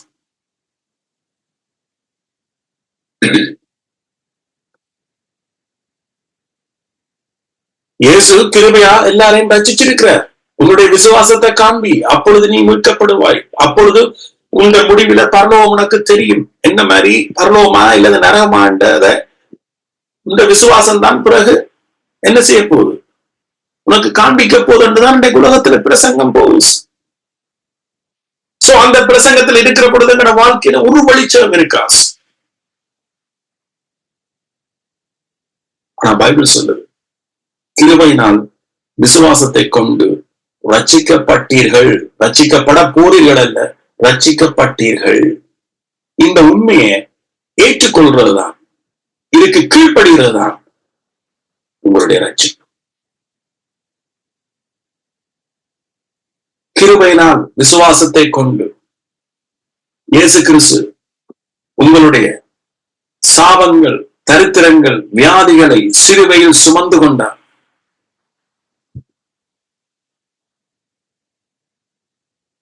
இது ஏற்றுக்கொள்ளும், இதற்கு கீழ்ப்படி. ஆபிரகாம் தேவனை விசுவாசித்தான், கீழ்ப்படிங்க. அது அவனுக்கு நீதியாக எண்ணப்பட்டது.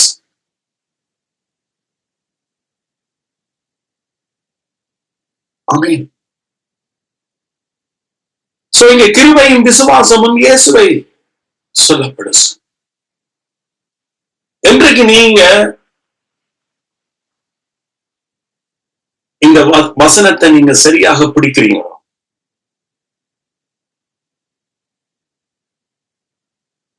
அன்றைக்கு உங்களோட லைஃப் வேற. கடவுளுடைய பரிசுத்த ஆவியானவர் உங்களை வழி நடத்துவார். இன்றைக்கு நாம பரிசுத்தாவினுடைய வழிநடத்தல் இப்படி என்றுதான் நாம பார்த்து வந்துட்டோம். நம்முடைய விசுவாசத்துல நம்முடைய கிரியைகள் நடக்கிறதான் பரிசுத்தாவுடைய வழிநடத்தல் என்று நாம நம்பிட்டோம்.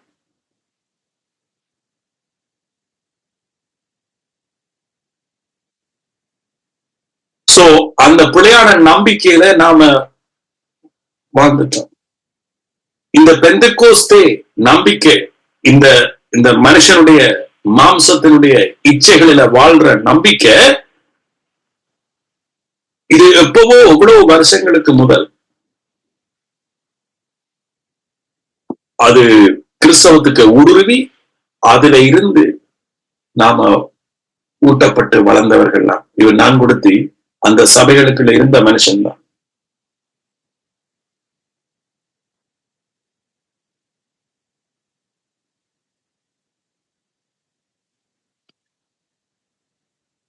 ஆனா இந்த வசனம் எல்லாம் சிலவளை போதிப்பார்.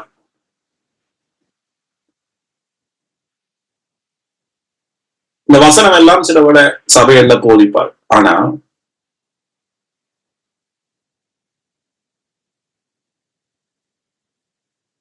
அந்த வசனத்தினுடைய அர்த்தம்,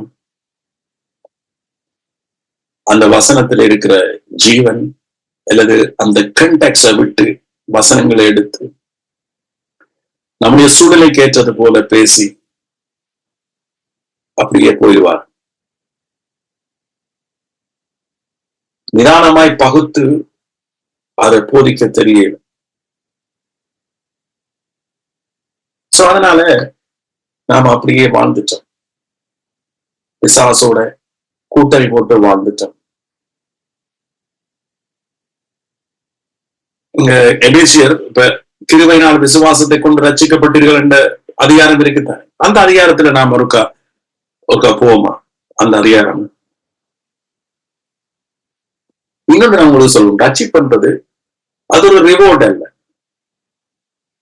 ரட்சிப்பு ஒரு ரிவார்டு அல்ல. இப்ப ஒரு ஓட்ட பந்தயத்துல ஓடுறவனுக்கு ஓடி முடிஞ்சவங்க என்ன கிடைக்கும்? ஒரு ரிவார்ட் கிடைக்கும். அல்லது நீங்க ஒரு வேலையில நீங்க வேலை நல்லா செய்தா உங்களுக்கு ஒரு ரிவார்ட், அல்லது ஒரு பெர்ஃபார்மன்ஸை நீங்க நல்லா செய்தா உங்களுக்கு ஒரு ரிவார்ட் கிடைக்கும். என்ன உங்களுடைய அது நீங்க செய்த கிரியைக்குரிய பலன். ஆனா கிறிஸ்தவ வாழ்க்கை ரட்சிப்பு வந்து ரிவார்ட் அல்ல. ரட்சிப்பு வந்து ஃப்ரீ கிஃப்ட். அது ஒரு பகுமதி அல்ல. கிருபையினால் உண்டானா அது கிரியையினால் உண்டாயிராஸ். கிரியையினால் உண்டாயிருந்தா அது கிருபை அல்ல. சோ அப்ப நாம போய் பரலோகத்துல எனக்கு ரிவார்ட் தாங்கன்னு கேட்டா நாம என்ன சொல்றோம்? ஆண்டவரே, எந்த பலத்துல என்னுடைய கிரியையில நான் ஓடினேன். சோ அதனால எனக்கு ஏதாவது ஒரு கிரீடத்தை தாங்க ஆண்டவரே என்று கேட்டீங்கன்னு சொன்னா, அப்படி ஒரு சிந்தனை இருக்கிறோம் என்று சொன்னா நாம் இன்னும் அவருடைய சுவிசேஷத்தை புரிஞ்சொல்ல.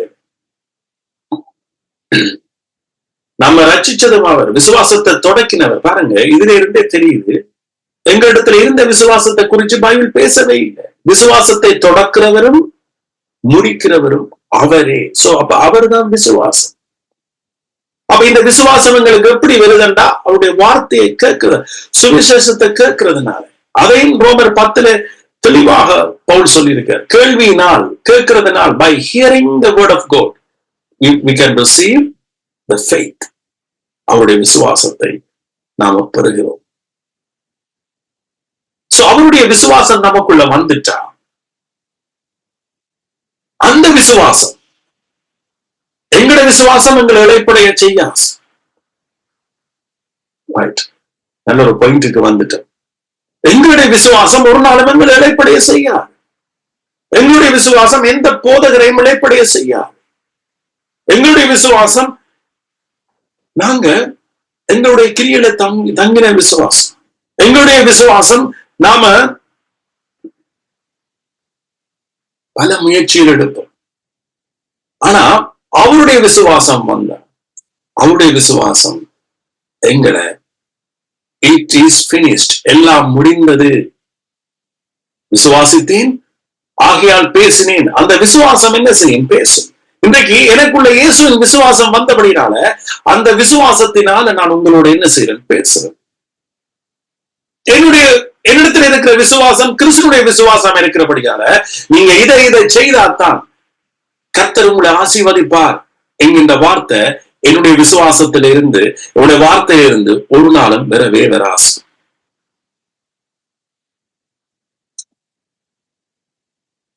ஆமென். விசுவாசித்தேன், தேவனுடைய விசுவாசத்தை பெற்றேன், கிறிஸ்துவனுடைய விசுவாசத்தை பெற்றேன், ஆகையால் பேசுகிறேன். சோ அந்த விசுவாசம் சொல்லுது. அந்த விசுவாசம் என்னத்தை சொல்லுதுன்னு சொன்னா, இயேசு கிறிஸ்து சகலதையும் மேற்கொண்டுட்டார். சகலதையும், பாவம், மரணம், பாதாளம், நரகம், வியாதி, பில்லுசூனியம், கட்டு, எல்லாத்தையும் அந்த விசுவாசம் என்ன செய்யும்? எப்பவும் சொல்லும். எனக்குள்ள இருக்கிற விசுவாசம் சொல்லும், எஸ், இயேசு முடிச்சிட்டார்.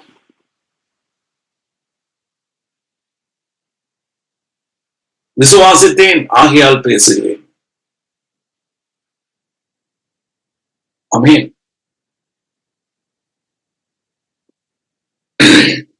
எத்தனை பேர் நீங்க புரிஞ்சு கொள்றீங்க? எத்தனை பேர் நீங்க பெற்றுக்கொள்றீங்க? பெற்றுக்கொள்ளுங்க. ஏண்டா ஆண்டவரிடத்திலிருந்து நீங்க எல்லாத்தையுமே பெற்றுக்கொள்ளத்தான். ஏண்டா எல்லாமே இலவசம் என்றபடியா. ஆமென். ஒரு ஆள் உங்களுக்கு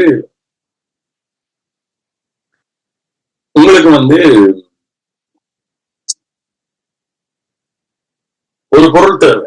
ஆனா அந்த பொருளை உங்களால வாங்க முடியாது, அடைய முடியாது என்று சொன்னா, ஒரு ஆள் உங்களுக்கு அதை இலவசமா தெரிவிக்க, நீங்க அதை என்ன செய்ய? அந்த இலவசத்தை நீங்க ஒன்றில் நீங்க பெற்றுக்கொள்ளலாம், இல்லாட்டி நீங்க நிராகரிக்கலாம். அப்ப ஒரு இலவசம், ஒரு கிஃப்ட நாம என்ன செய்யணும் என்று சொன்னா, அதுக்கு வேற விசுவாசம் நமக்கு என்ன தேவையில்லை. உங்களுக்கு விருப்பமா, அதை பெறதுக்கு விருப்பமா, இல்லவே இல்லையா? அவ்வளவுதான். இதுதான் இங்க கிறிஸ்துவுக்குள்ள இருக்கு. பிதாவானவர் தன்னுடைய ஒற்றையப்பரான குமாரனால நமக்கு நித்திய ஜீவனை தந்திருக்கிறார். அவர் எங்களை கொல்லவோ அழிக்கவோ வரையில, எங்களை ஆக்கினைக்குள்ளாக தீர்க்க வரையில, அவர் எங்களுக்கு நித்திய ஜீவனை, ஆபிரகாமுக்கு சொல்லப்பட்ட ஆசீர்வாதத்தை, அந்த வாக்குத்தத்தத்தை தன் குமாரன் மூலமாக எங்களுக்கு இலவசமாய் தந்திருக்கிறார். சோ இப்ப நம்முடைய விசுவாசம் அல்லது நம்முடைய காரியம் என்னன்னு சொன்னா, இத பெறுறதா இல்லையா,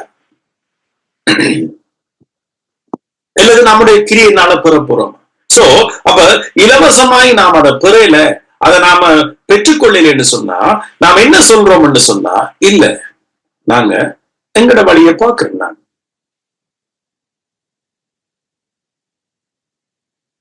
இப்ப உங்களால பெற முடியாத ஒரு காரியத்தை ஒரு ஆள் கொண்டு உங்களுக்கு இலவசமா தெரியும்.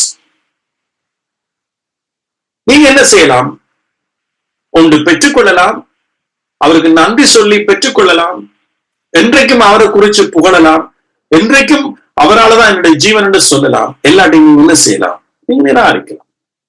நிராகரிச்சா நீங்க என்ன சொல்றீங்கன்னு சொன்னா, இல்ல நான் எந்த பணத்தாலேயோ அல்லது எந்த திறமையாலேயோ அல்லது எந்த இதாலேயோ நான் வாங்கிக் கொள்றேன், எனக்கு உன்னிடத்துல இருந்து வேண்டாம் என்று சொல்லி நீங்க நிராகரிக்கலாம்,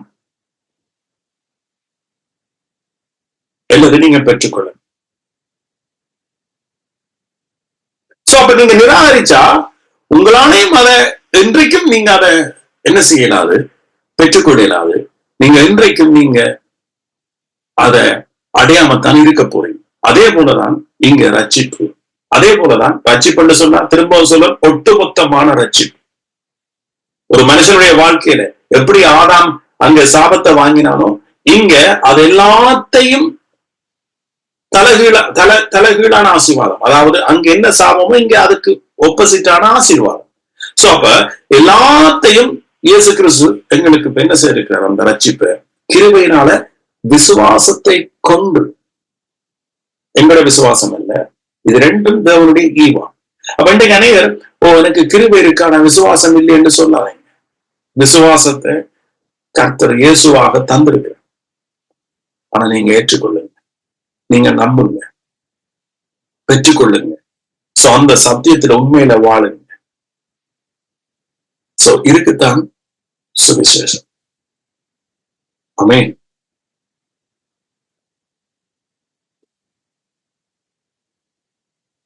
கடைசியாக இன்னும் ஒரு 2-3 வார்த்தையை வாசிக்க போறோம்.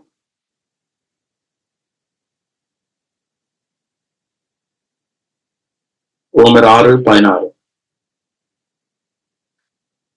மரணத்துக்கு ஏதுவான பாவத்துக்கானாலும் நீதிக்கு ஏதுவான கீழ்ப்படிதலுக்கானாலும் எதற்கு கீழ்ப்படியும்படி உங்களை அடிமைகளாக ஒப்புக் கொடுக்கிறீர்களோ அதற்கே கீழ்ப்படுகிற அடிமைகளாய் இருக்கிறீர்கள் என்று அறியீர்களா?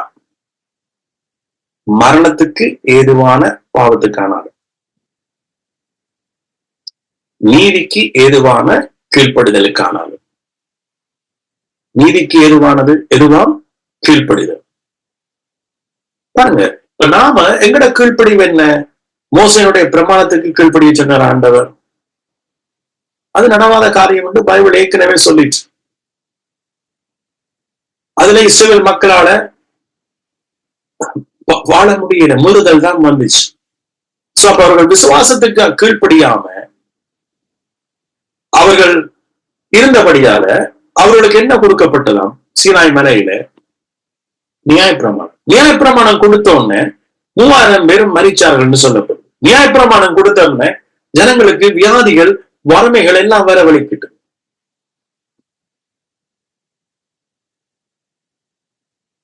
காரணம் அவர்கள் விசுவாசத்தை கீழ்ப்படுகிற. ஆண்டவர் சொன்னார், இந்த கானானுக்குள்ள பிரவேசியும், நான் அதெல்லாம் ஜெயிச்சிட்டேன், அங்க இருக்கிற யாரையும் குறிச்சு நீ பயப்படாத, ஒன்றுக்கும் பயப்படாது, நான் உன்னோட இருக்கிறேன், நீ பிரவேசி என்று சொன்ன. அவங்களுக்கு அந்த விசுவாசத்துக்கு என்ன செய்ய? கீழ்ப்படியே.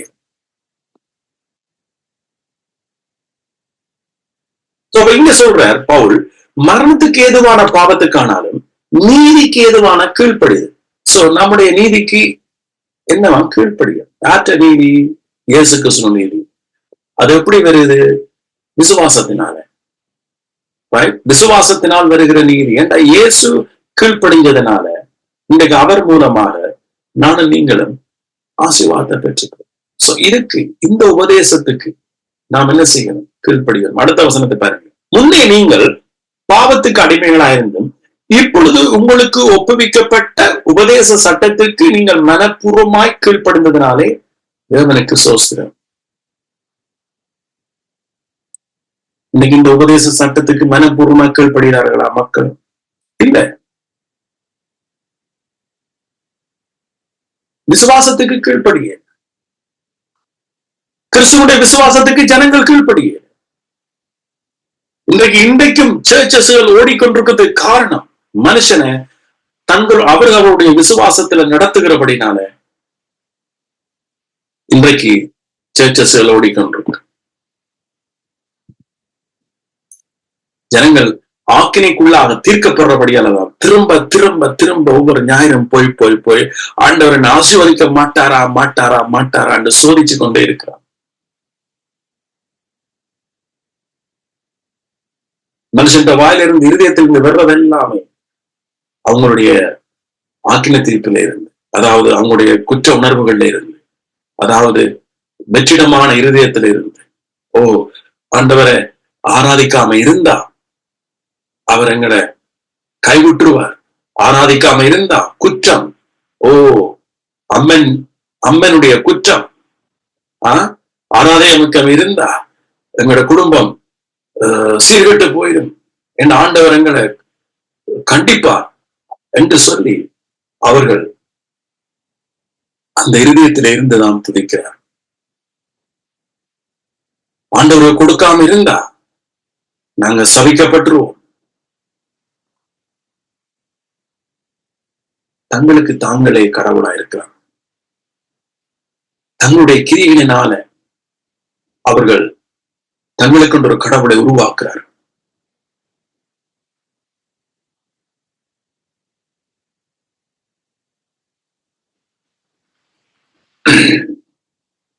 இதெல்லாம் எங்களை அறியாம நடத்தின பிசாசு.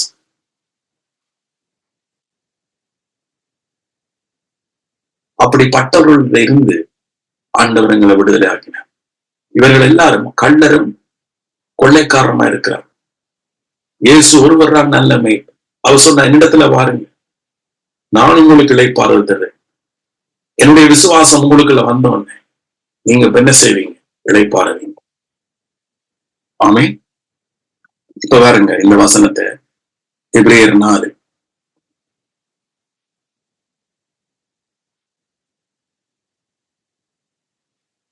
எபிரேயர் 4:10. ஏனெனில் அவருடைய இளைப்பாறுதலில் பிரவேசித்தவன் அல்லது அவருடைய விசுவாசத்தில் பிரவேசித்தவன் தேவன் தம்முடைய கிரியைகளை முடித்து ஓய்ந்தது போல தானும் தன் கிரியைகளை முடித்து ஓய்ந்திருப்பான்.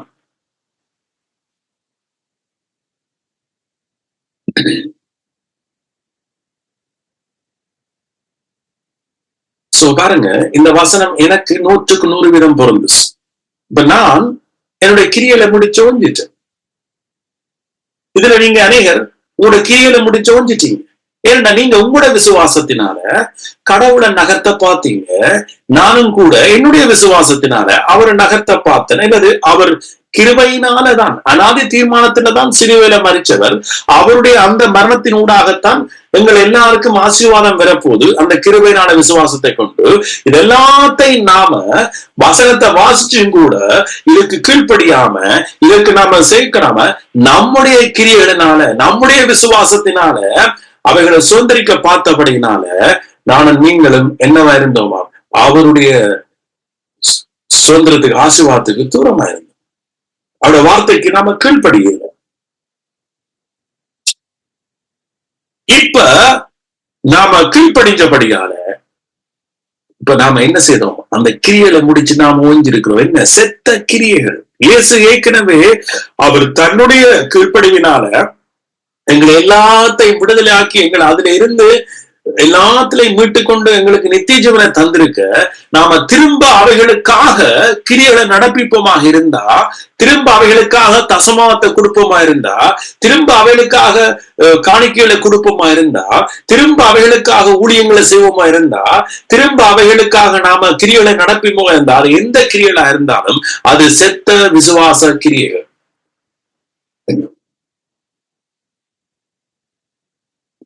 அதுல இருந்து ஓய்ந்திருப்பான உண்மையான தேவனுடைய கிறிஸ்துவனுடைய விசுவாசம் ஒருவனுக்குள்ள வந்தான். விசுவாசத்தை தொடக்கிறவரும் முடிக்கிறவரும் அவர். நம்மை போல் அருமையான விசுவாசத்தை பெற்றவர்களுக்கு ரெண்டு வசனம் எழுது. அப்ப இது எங்கேயோ இருந்து வருது. இது ஒரு ஈவு. இது நம்முடைய பரமபிதா கொடுக்கிற விசுவாசம். இந்த விசுவாசம் தான் விசுவாசித்தேன் ஆகியால் பேசுகிறேன். அதுல இந்த விசுவாசம் தான் எங்களுக்கு சகல காரியத்தில் இருந்த ஒரு இளைப்பாறுதலை தரும்.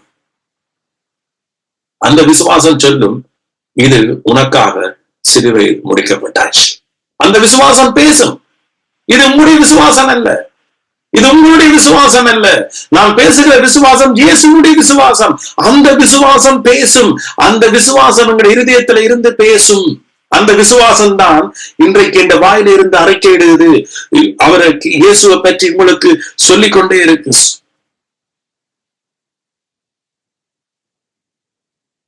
இந்த விசுவாசம் ஒவ்வொருவருடைய வாழ்க்கையில இருக்குமா இருந்தா உங்களோட வாழ்க்கை நரகமா இருக்காது. எப்பவும் வெற்றியான. ஏன்? நான் ஜெயிக்க போறதில்ல.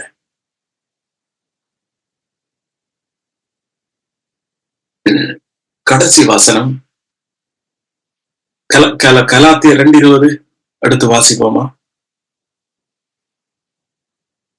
கலாத்தியர் 2:20.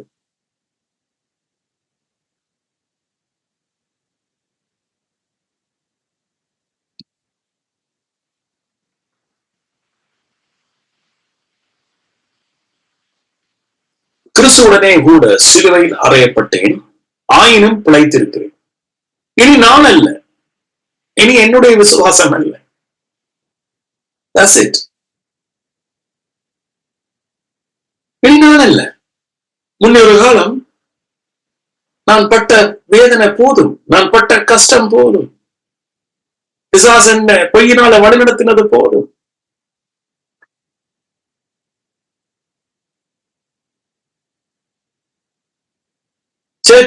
ஓடினது போதும், உவாசம் என்று ஓடினது போதும், ஜபம் என்று ஓடினது போதும். ஆனா இங்க என்ன ஆண்டவர் சொல்லவார்? என்ன இங்க ஆண்டவர் சொல்லவார்? இனி நீ இல்லப்பா, கிறிஸ்துவே, அவருடைய விசுவாசமே உனக்குள் பிழைச்சிருக்கிறது.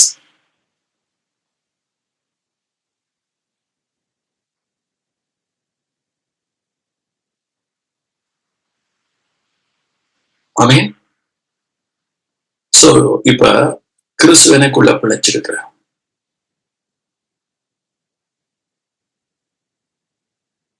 கிறிஸ்துவ தந்துட்டு மிச்சம் எல்லாத்தையும் தராம இருப்பாரா? கிறிஸ்துவ எனக்கு பிழைக்க விட்டுட்டு மற்றொன்றும் எனக்கு பிழைக்காதா?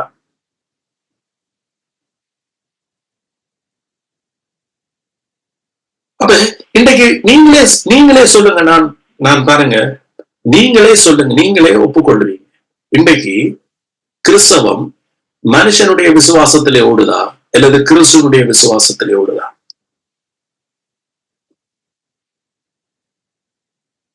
இதனாலதான் எங்களோட வாழ்க்கையில கிறிஸ்துவனுடைய பலனே இல்லாம போச்சு. நியாயப்பிரமாணத்தினால் நீதிமானாக நினைக்கிறவர்கள் கிறிஸ்துவை விட்டு பிரிந்து கிருபை நின்று விழுந்தார்கள். சோ கிருபை எப்பவும் கிறிஸ்துவனுடைய வாழ்க்கைன்றது அது ஹை லெவலான வாழ்க்கை.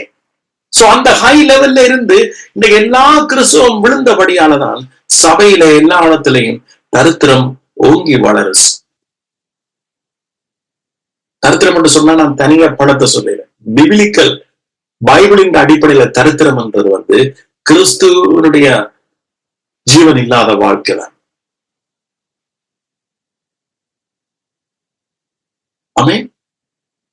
சொல்லுது கிறிஸ்துவே, அவருடைய விசுவாசமே, கிருபையினால் விசுவாசத்தை கொண்டு ரட்சிக்கப்பட்டீர்கள். இது உங்களால் உண்டானதல்ல. இது ரெண்டுமே, கிருபையும் விசுவாசமே தேவனுடைய ஈவு. அதே போல இன்றைக்கு கிறிஸ்து எனக்குள்ள என்ன சேர்க்க பிழைச்சிருக்கிறார். நான் அல்ல. இப்ப நான் நீ கொடுக்கறதுனால ஆண்டவர் எனக்கு ஆசீர்வதிக்க போறேன். இயேசு கீழ்ப்படிஞ்சதுனால மட்டும்தான், இயேசு மரிச்சதுனால மட்டும்தான், அதுக்கு நான் கீழ்ப்படுகிறபடியாலதான் நான் ஆசீர்வதிக்கப்பட போறேன். ஆசீர்வதிக்கப்பட்டுட்டேன். அதை நான் இப்பொழுது மாம்சத்தில் பிழைத்திருக்கிறதோ என்னில் அன்பு கொண்டு எனக்காக தம்மை தாமே ஒப்பு கொடுத்த தேவனுடைய குமாரனை பற்றும் விசுவாசத்தினால் பிழைத்திருக்கிறேன். ஆங்கில பைபிள் எப்படி இருக்கு தெரியுமா? faith of God, faith of Christ, அவருடைய விசுவாசத்தினால் பிழைத்திருக்கிறேன். இது ஆங்கில பைபிள் இருக்கு. அதனால பவுல் சொல்லிட்டார் அடுத்த வசனம், நான் தேவனுடைய கிருபைய இனி நான் விருதவாக்குறது இல்லை. அடுத்த வசனம் சொல்ற, என்ன நீதியானது நம்முடைய கிரியினால் வருமானால் நியாயப்பிரமாணம் கிறிஸ்து மரிச்சது வீணே. என்னிடத்துல விசுவாசம் இருந்தா என் கிறிஸ்து மரிக்கணும். என்னிடத்துல இருந்தது செத்த விசுவாசம், என்னிடத்துல இருந்த செத்த கிரிய, என்னிடத்துல இருந்தது எல்லாமே செத்தது. ஆனா இயேசு கிருபை விசுவாசம் நம்ம தேடி வந்துச்சு.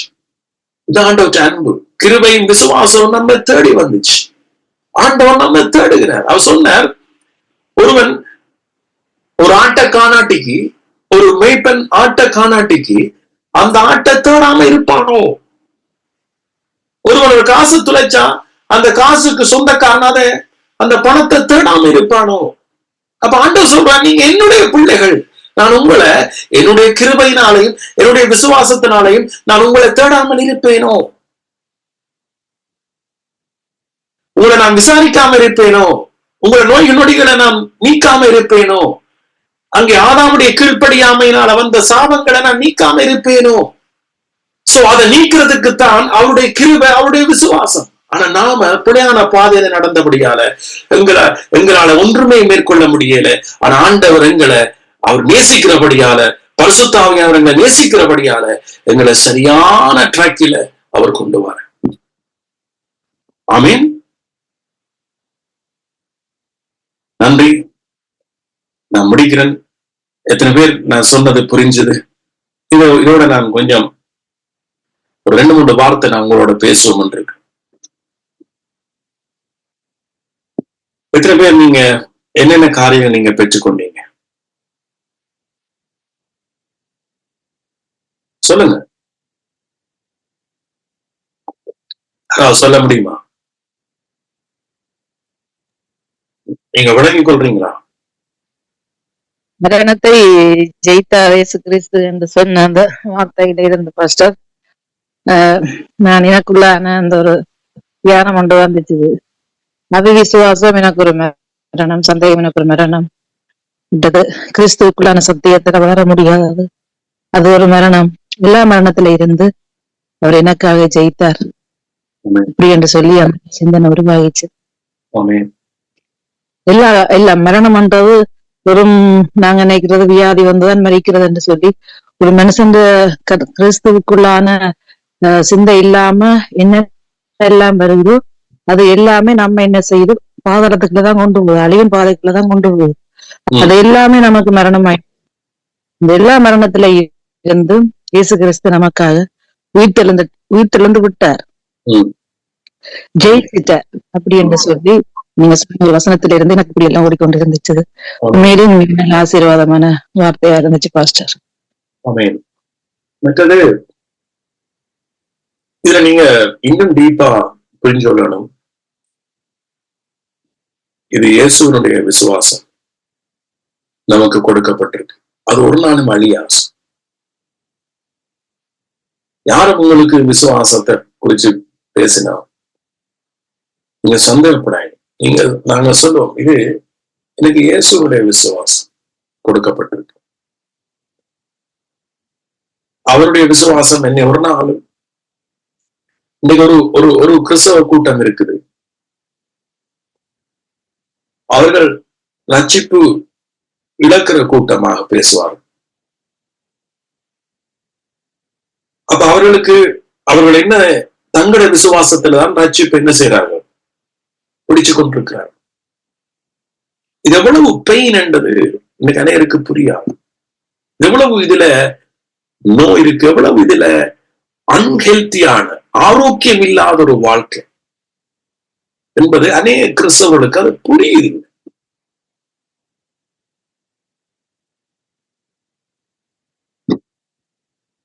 ஏன்னா அவர்கள் கிருமியைத்தான் பிரசங்கிச்சார்கள். ஒரு கட்டத்துல நான் அவரோட பேசிக்கொண்டு போயிருக்க, அவர் எல்லாம் சபேஷன் நீங்க சொல்ற சரி, ஆனால் விசுவாசத்தை நம்ம காத்துக்கொள்ளையோ நாம ரட்சிப்படைந்துருவோம்.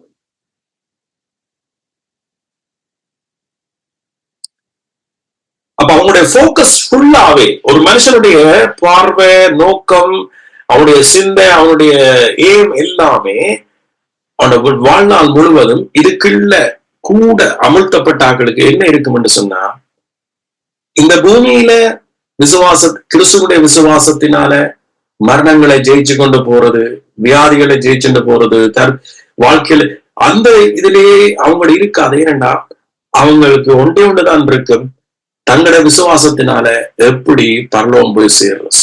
பிசாசுடைய பெரிய தந்திரம். அன்றைக்கு நான் அவருக்கு சொன்னேன், தம்பி நீங்க நீங்க ரோங் பேச்சு, நீங்க பிள்ளையான விளங்கி கொண்டிருக்கிறீங்க, அநேக விசுவாசிகள் நீங்க உங்களுடைய விசுவாசத்துக்கு அமுழ்த்த போறீங்க என்று சொல்லிட்டு அண்டையில இருந்து அவரோட 2 வரைக்கும் காய்க்கு. ஆனா பைபிள் ஆண்டவர்களை தன்னுடைய விசுவாசத்தினால காத்து கொண்டிருக்க தெரியுமா?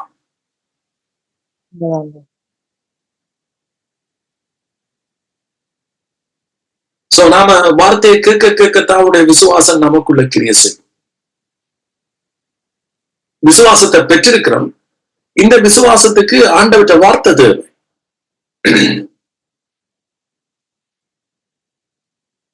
சோ அப்ப நமக்குள்ள விசுவாசத்தை தொடக்கினவர் இருக்கிறவர். அவர் தான் முடிக்கிறார். சிந்திச்சு பாருங்க, இதை விட ஒரு பெரிய சத்தியம். ஆமென். சோ இது நீங்க மிக முக்கியமாக நீங்க விளங்கிக் கொள்ளணும். விசுவாசத்தை குறிச்சது. ஆமென். விசுவாசத்தை குறிச்சது மிக முக்கியமான. நன்றி இயேசுவே. சோ கம்யூனிட்டியில கடந்து போறோம். எத்தனை பேர் தெரியும் இயேசு தன்னுடைய சரீரம் ஒரே தரம் பலியிடப்பட்டதுனால அந்த சித்தத்தின்படி பாவ மன்னிப்பு பெற்று. உலகத்தினுடைய வழக்கம் என்ன தெரியுமா? பாவ மன்னிப்பு. அதை இயேசு கிறிஸ்துவும் சொல்லி காட்டினார். ஏன் இயேசு அப்படி சொல்லி காட்டினார்னா, ஒரு மனுஷன் மனம் திரும்பத்தான் அவர் சொல்லி காட்டினார். நீ எவர்களை மன்னிப்பாயோ அப்படித்தான் நான் உன்னை மன்னிப்பேன் என்று சொன்னார். ஒட்டு மொத்தத்துல இயேசு சொன்னார்,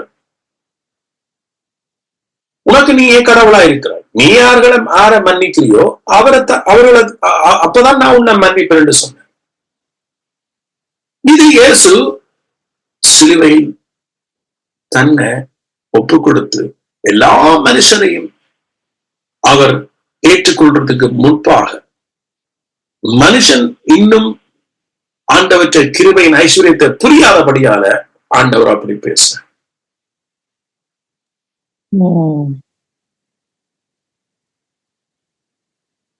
எவர்களை மன்னிப்பேயோ அப்பொழுதுதான் நான் உன்னை மன்னிப்பேன்.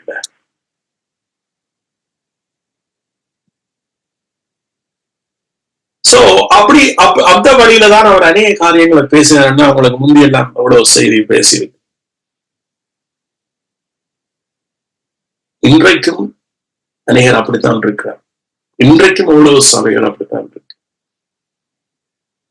கம்யூனியன் எடுத்து சொல்லுவாங்க, ஆறாருக்கு நீங்க மன்னிக்கலையோ இதை வச்சுட்டு போய் மன்னிச்சுட்டு வாங்கன்னு சொல்லுவாங்க. இதனாலதான் பிசாசு சபைகளை ஆட்கொள்ளு. இதுவரை உண்டாலயம் ஏனென்றா மனுஷர்கள் தங்களுடைய கிரியைகளினால வாழ முயற்சிக்கிறார்.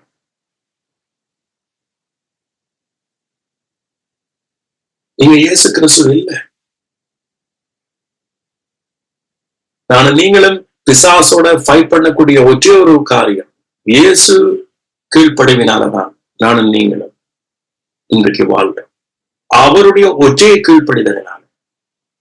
ரோமர் 5 அவருடைய அந்த ஒற்றை கீழ்ப்படிதல் வசனம், ஒற்றை கீழ்ப்படிதல் நாம் எல்லாரும் என்ன செய்யப்பட்டோமா? நீதிமான்களாக்கப்பட்டோம், தேவனோட சேர்க்கப்பட்டோம், நித்திய ஜீவனுக்கு பாத்திரவான்களானோம், ஆசீர்வாதங்களை சுதந்திரிக்கிறதுக்கு பாத்திரவான்களானதுக்கு ஒரே ஒரு காரணம் நான் மற்றவனை மன்னிக்கிறதால இல்ல, இயேசு கீழ்ப்படிந்ததனால் அவருடைய ஆசீர்வாதம் எனக்கு வந்தனால். இப்ப இயேசு என்ன மன்னிச்சபடியால நான் என்ன செய்யறேன்? ஃப்ரீயா, சுதந்திரத்தோட, விடுதலையோட நான் என்ன செய்யறேன்? ஆக்களை மன்னிக்கிறேன். ஆமென். இந்த மன்னிப்பு தான் ஆண்டவர் எதிர்பார்க்கிறேன்.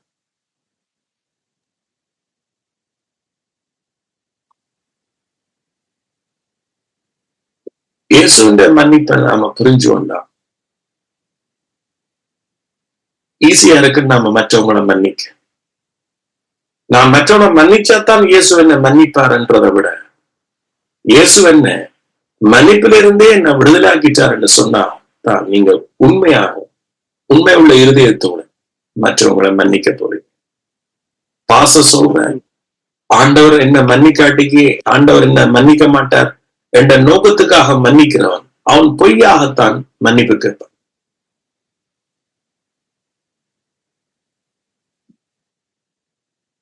அவங்களுக்கு தெரியாதவர்கள் அல்லவே. ஆண்டவற்றை வழிநடத்தல் ஒட்டுமொத்தமா வித்தியாசமான புதிதும் ஜீவனமான ஒரு மார்க்கத்துக்கு ஆண்டவங்களை இதான் அந்த புதிய அவருடைய விசுவாசங்கள் அப்படித்தான் நடத்தும். ஆமென். ஒரு மனுஷன்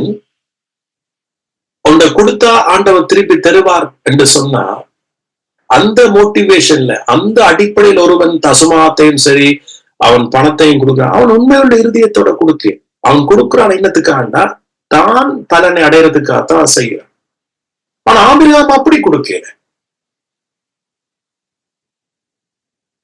ஆண்டவர் முதல் எங்களை ஆசீர்வதிக்கிறார், ஆண்டவர் எங்களை ஃப்ரீ ஆக்குறார், ஆண்டவர் எங்களை விடுதலை ஆக்குறார், ஆண்டவர் எங்களுக்கு சொந்தத்தை தந்தார். அதுக்கு பிறகு ஆபிரகாம் அவன் இருதயத்துல அவன் விரும்பி ஆண்டவரை ஆராதிச்சான். ஆண்டவர் சொல்லல தசமாத்தை கொண்டு வா.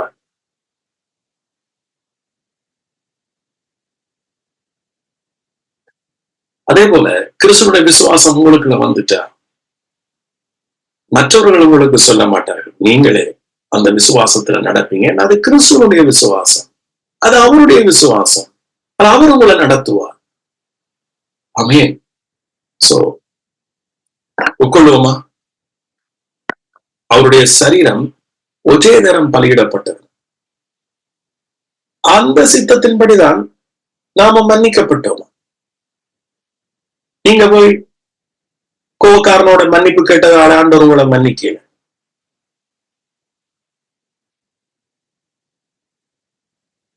அவர் பலியிடப்பட்டார்.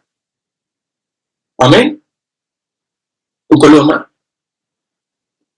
அவர் பலியிடப்பட்டதால எங்களுடைய சரீரம் புத்துணர்ச்சி பெறுது. ஆமென். ஆரோக்கியம் அடையும். ஆண்டவர் சொன்னார், இந்த வித்தினூடாக, கிறிஸ்துவினூடாக உலகத்தில் உள்ள எல்லா ஜாதிகளும் என்ன செய்வான்? ஆசீர்வதிக்கப்படும். ஆமென். அவர் மூலமா. ஆமென். வேற என்ன காரணம் நாம சொல்ல வேண்டிய அவசியம் இல்லை. எங்களோட விசுவாசம் இதுல இருக்குமா இருந்தா ஒவ்வொரு வாழ்க்கையில ஒவ்வொரு கட்டத்திலே, ஆமென், இந்த விசுவாசம் நமக்குள்ள இருக்குமா இருந்தா இந்த விசுவாசம் என்ன செய்யும்? பேசிக்கொண்டே இருக்கு. இது இயேசுடைய விசுவாசம். ஆபிரகாமுக்கு இருந்தது இந்த விசுவாசம். இயேசுடைய விசுவாசம் ஆபிரகாமுக்கு அன்றைக்கு இருந்தது. அதனாலதான் இயேசுவை பார்க்க ஆசையா இருந்தது. அவனுக்கு இல்ல இயேசுன்ற அந்த சப்ஜெக்ட் அவனுக்கு புரிஞ்சபடியாலதான் நான் சொன்னேன் தானே, ஆபிரகாம் ஈசாக்கையை பலியிட போனஸ்.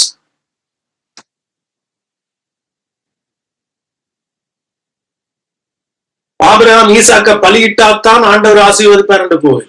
அவன் ஏற்கனவே இயேசு பலியிட போற கதையை ஆபிரகாம் கேட்டபடியாலதான், ஆபிரகாம் முன்கூட்டியே அதை அறிஞ்சிருந்தபடியாலதான் ஆபிரகாமுடைய விசுவாசம் இன்றைக்கும் பேசப்படுது. ஆமென். அவருடைய ரத்தம் ஒரே தரம் சிந்தப்பட்டது. நானும் நீங்களும் எங்கட அக்கிரமங்க, எங்கட பாவங்க எல்லாத்திலும் இருந்து ஆண்டவர்களை மன்னிச்சுட்டேன். அது மட்டுமில்ல, அவருடைய உடன்படிக்கை. ஆபிரகாம் இந்த புத்தகம் வாசிக்க ஆபிரகாம் 22 சொல்லப்படுது. ஆண்டவர் சொல்ற, இது என் பேரில் ஆனவர், உன் ஏக சுதரண்டும் பாராம ஒரே புத்திரனும் பாராம நீ எனக்காக பலியிட்டபடியா. அப்ப ஆபிரகாம் பலியிடல. கடைசியா ஆபிரகாம் ஈசாக்க பல யார பலியிட்டார்? இயேசுவை. அப்ப இயேசு பலியிடப்பட்டபடியானதான், இயேசு பலியிடப்பட்டபடியானதான், பிதா தன் குமாரனை எங்களுக்காக பலியிட்டபடியானதான் பூமியில் உள்ள சந்ததி ஆசீர்வதிக்கப்படும். இந்த விசுவாசம் உங்களுடைய இருதயத்தை விட்டு இன்றைக்கும் போகக்கூடாது. உட்கொள்வோமா?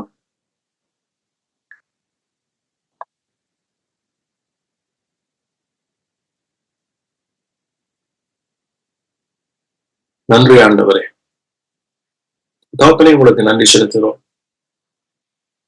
இங்க வந்த ஒவ்வொருவரும் உங்களுடைய வார்த்தைகளை சுவிசேஷத்தை விசுவாசத்துக்கு கீழ்ப்படுகிறவனை நான் நன்றி செலுத்துகிறோம்.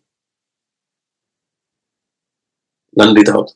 உங்களுடைய விசுவாசம் ஒவ்வொருவருக்குள்ளே கொடுக்கப்பட்டிருக்கிறபடியான நன்றி. உடைவாகி இந்த விசுவாசத்துக்காக நாங்கள் நன்றி செலுத்து. விசுவாசத்தை தொடக்கிறவரும் முடிக்கிறவரும் நீங்க. நன்றி இயேசுவே, நன்றி தகப்பனே.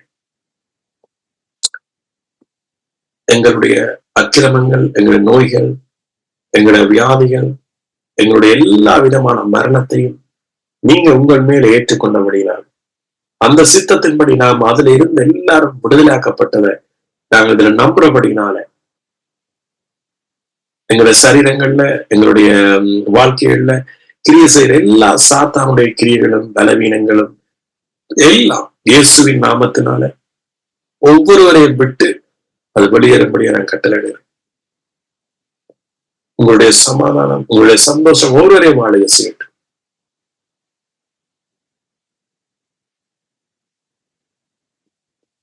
நன்றி இயேசுவே.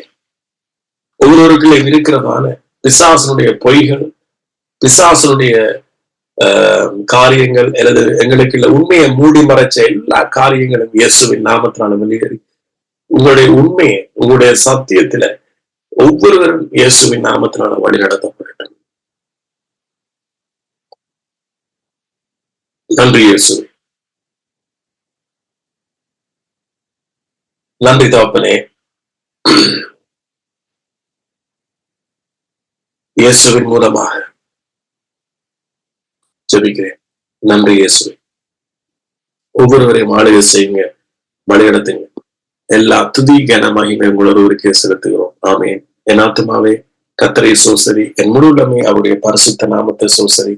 என் ஆத்துமாவே கர்த்தரை சோசரி, அவர் செய்த சகல உபாரங்களையும் ஒருபோதும் மறவாதே. அவர்கள் அக்கிரமங்களை எல்லாம் மன்னிச்சு, எங்கள் நோய்களை எல்லாம் குணமாக்கி, எங்கள் பிராணனை அழிவுக்கு விலக்கி காத்து, கிருபையினாலும் நன்மையினாலும் முடிசூட்டி எங்கள் வாழ வயது போல் ஆக்குகிறார். நன்மையினால் அவர் திருப்தியாகிறார். நாள் தோறும் பைபிள் சொல்வது, நாள் தோறும் அவர் நன்மையினால் எங்களை வழிநடத்துகிறார். ஆமென்.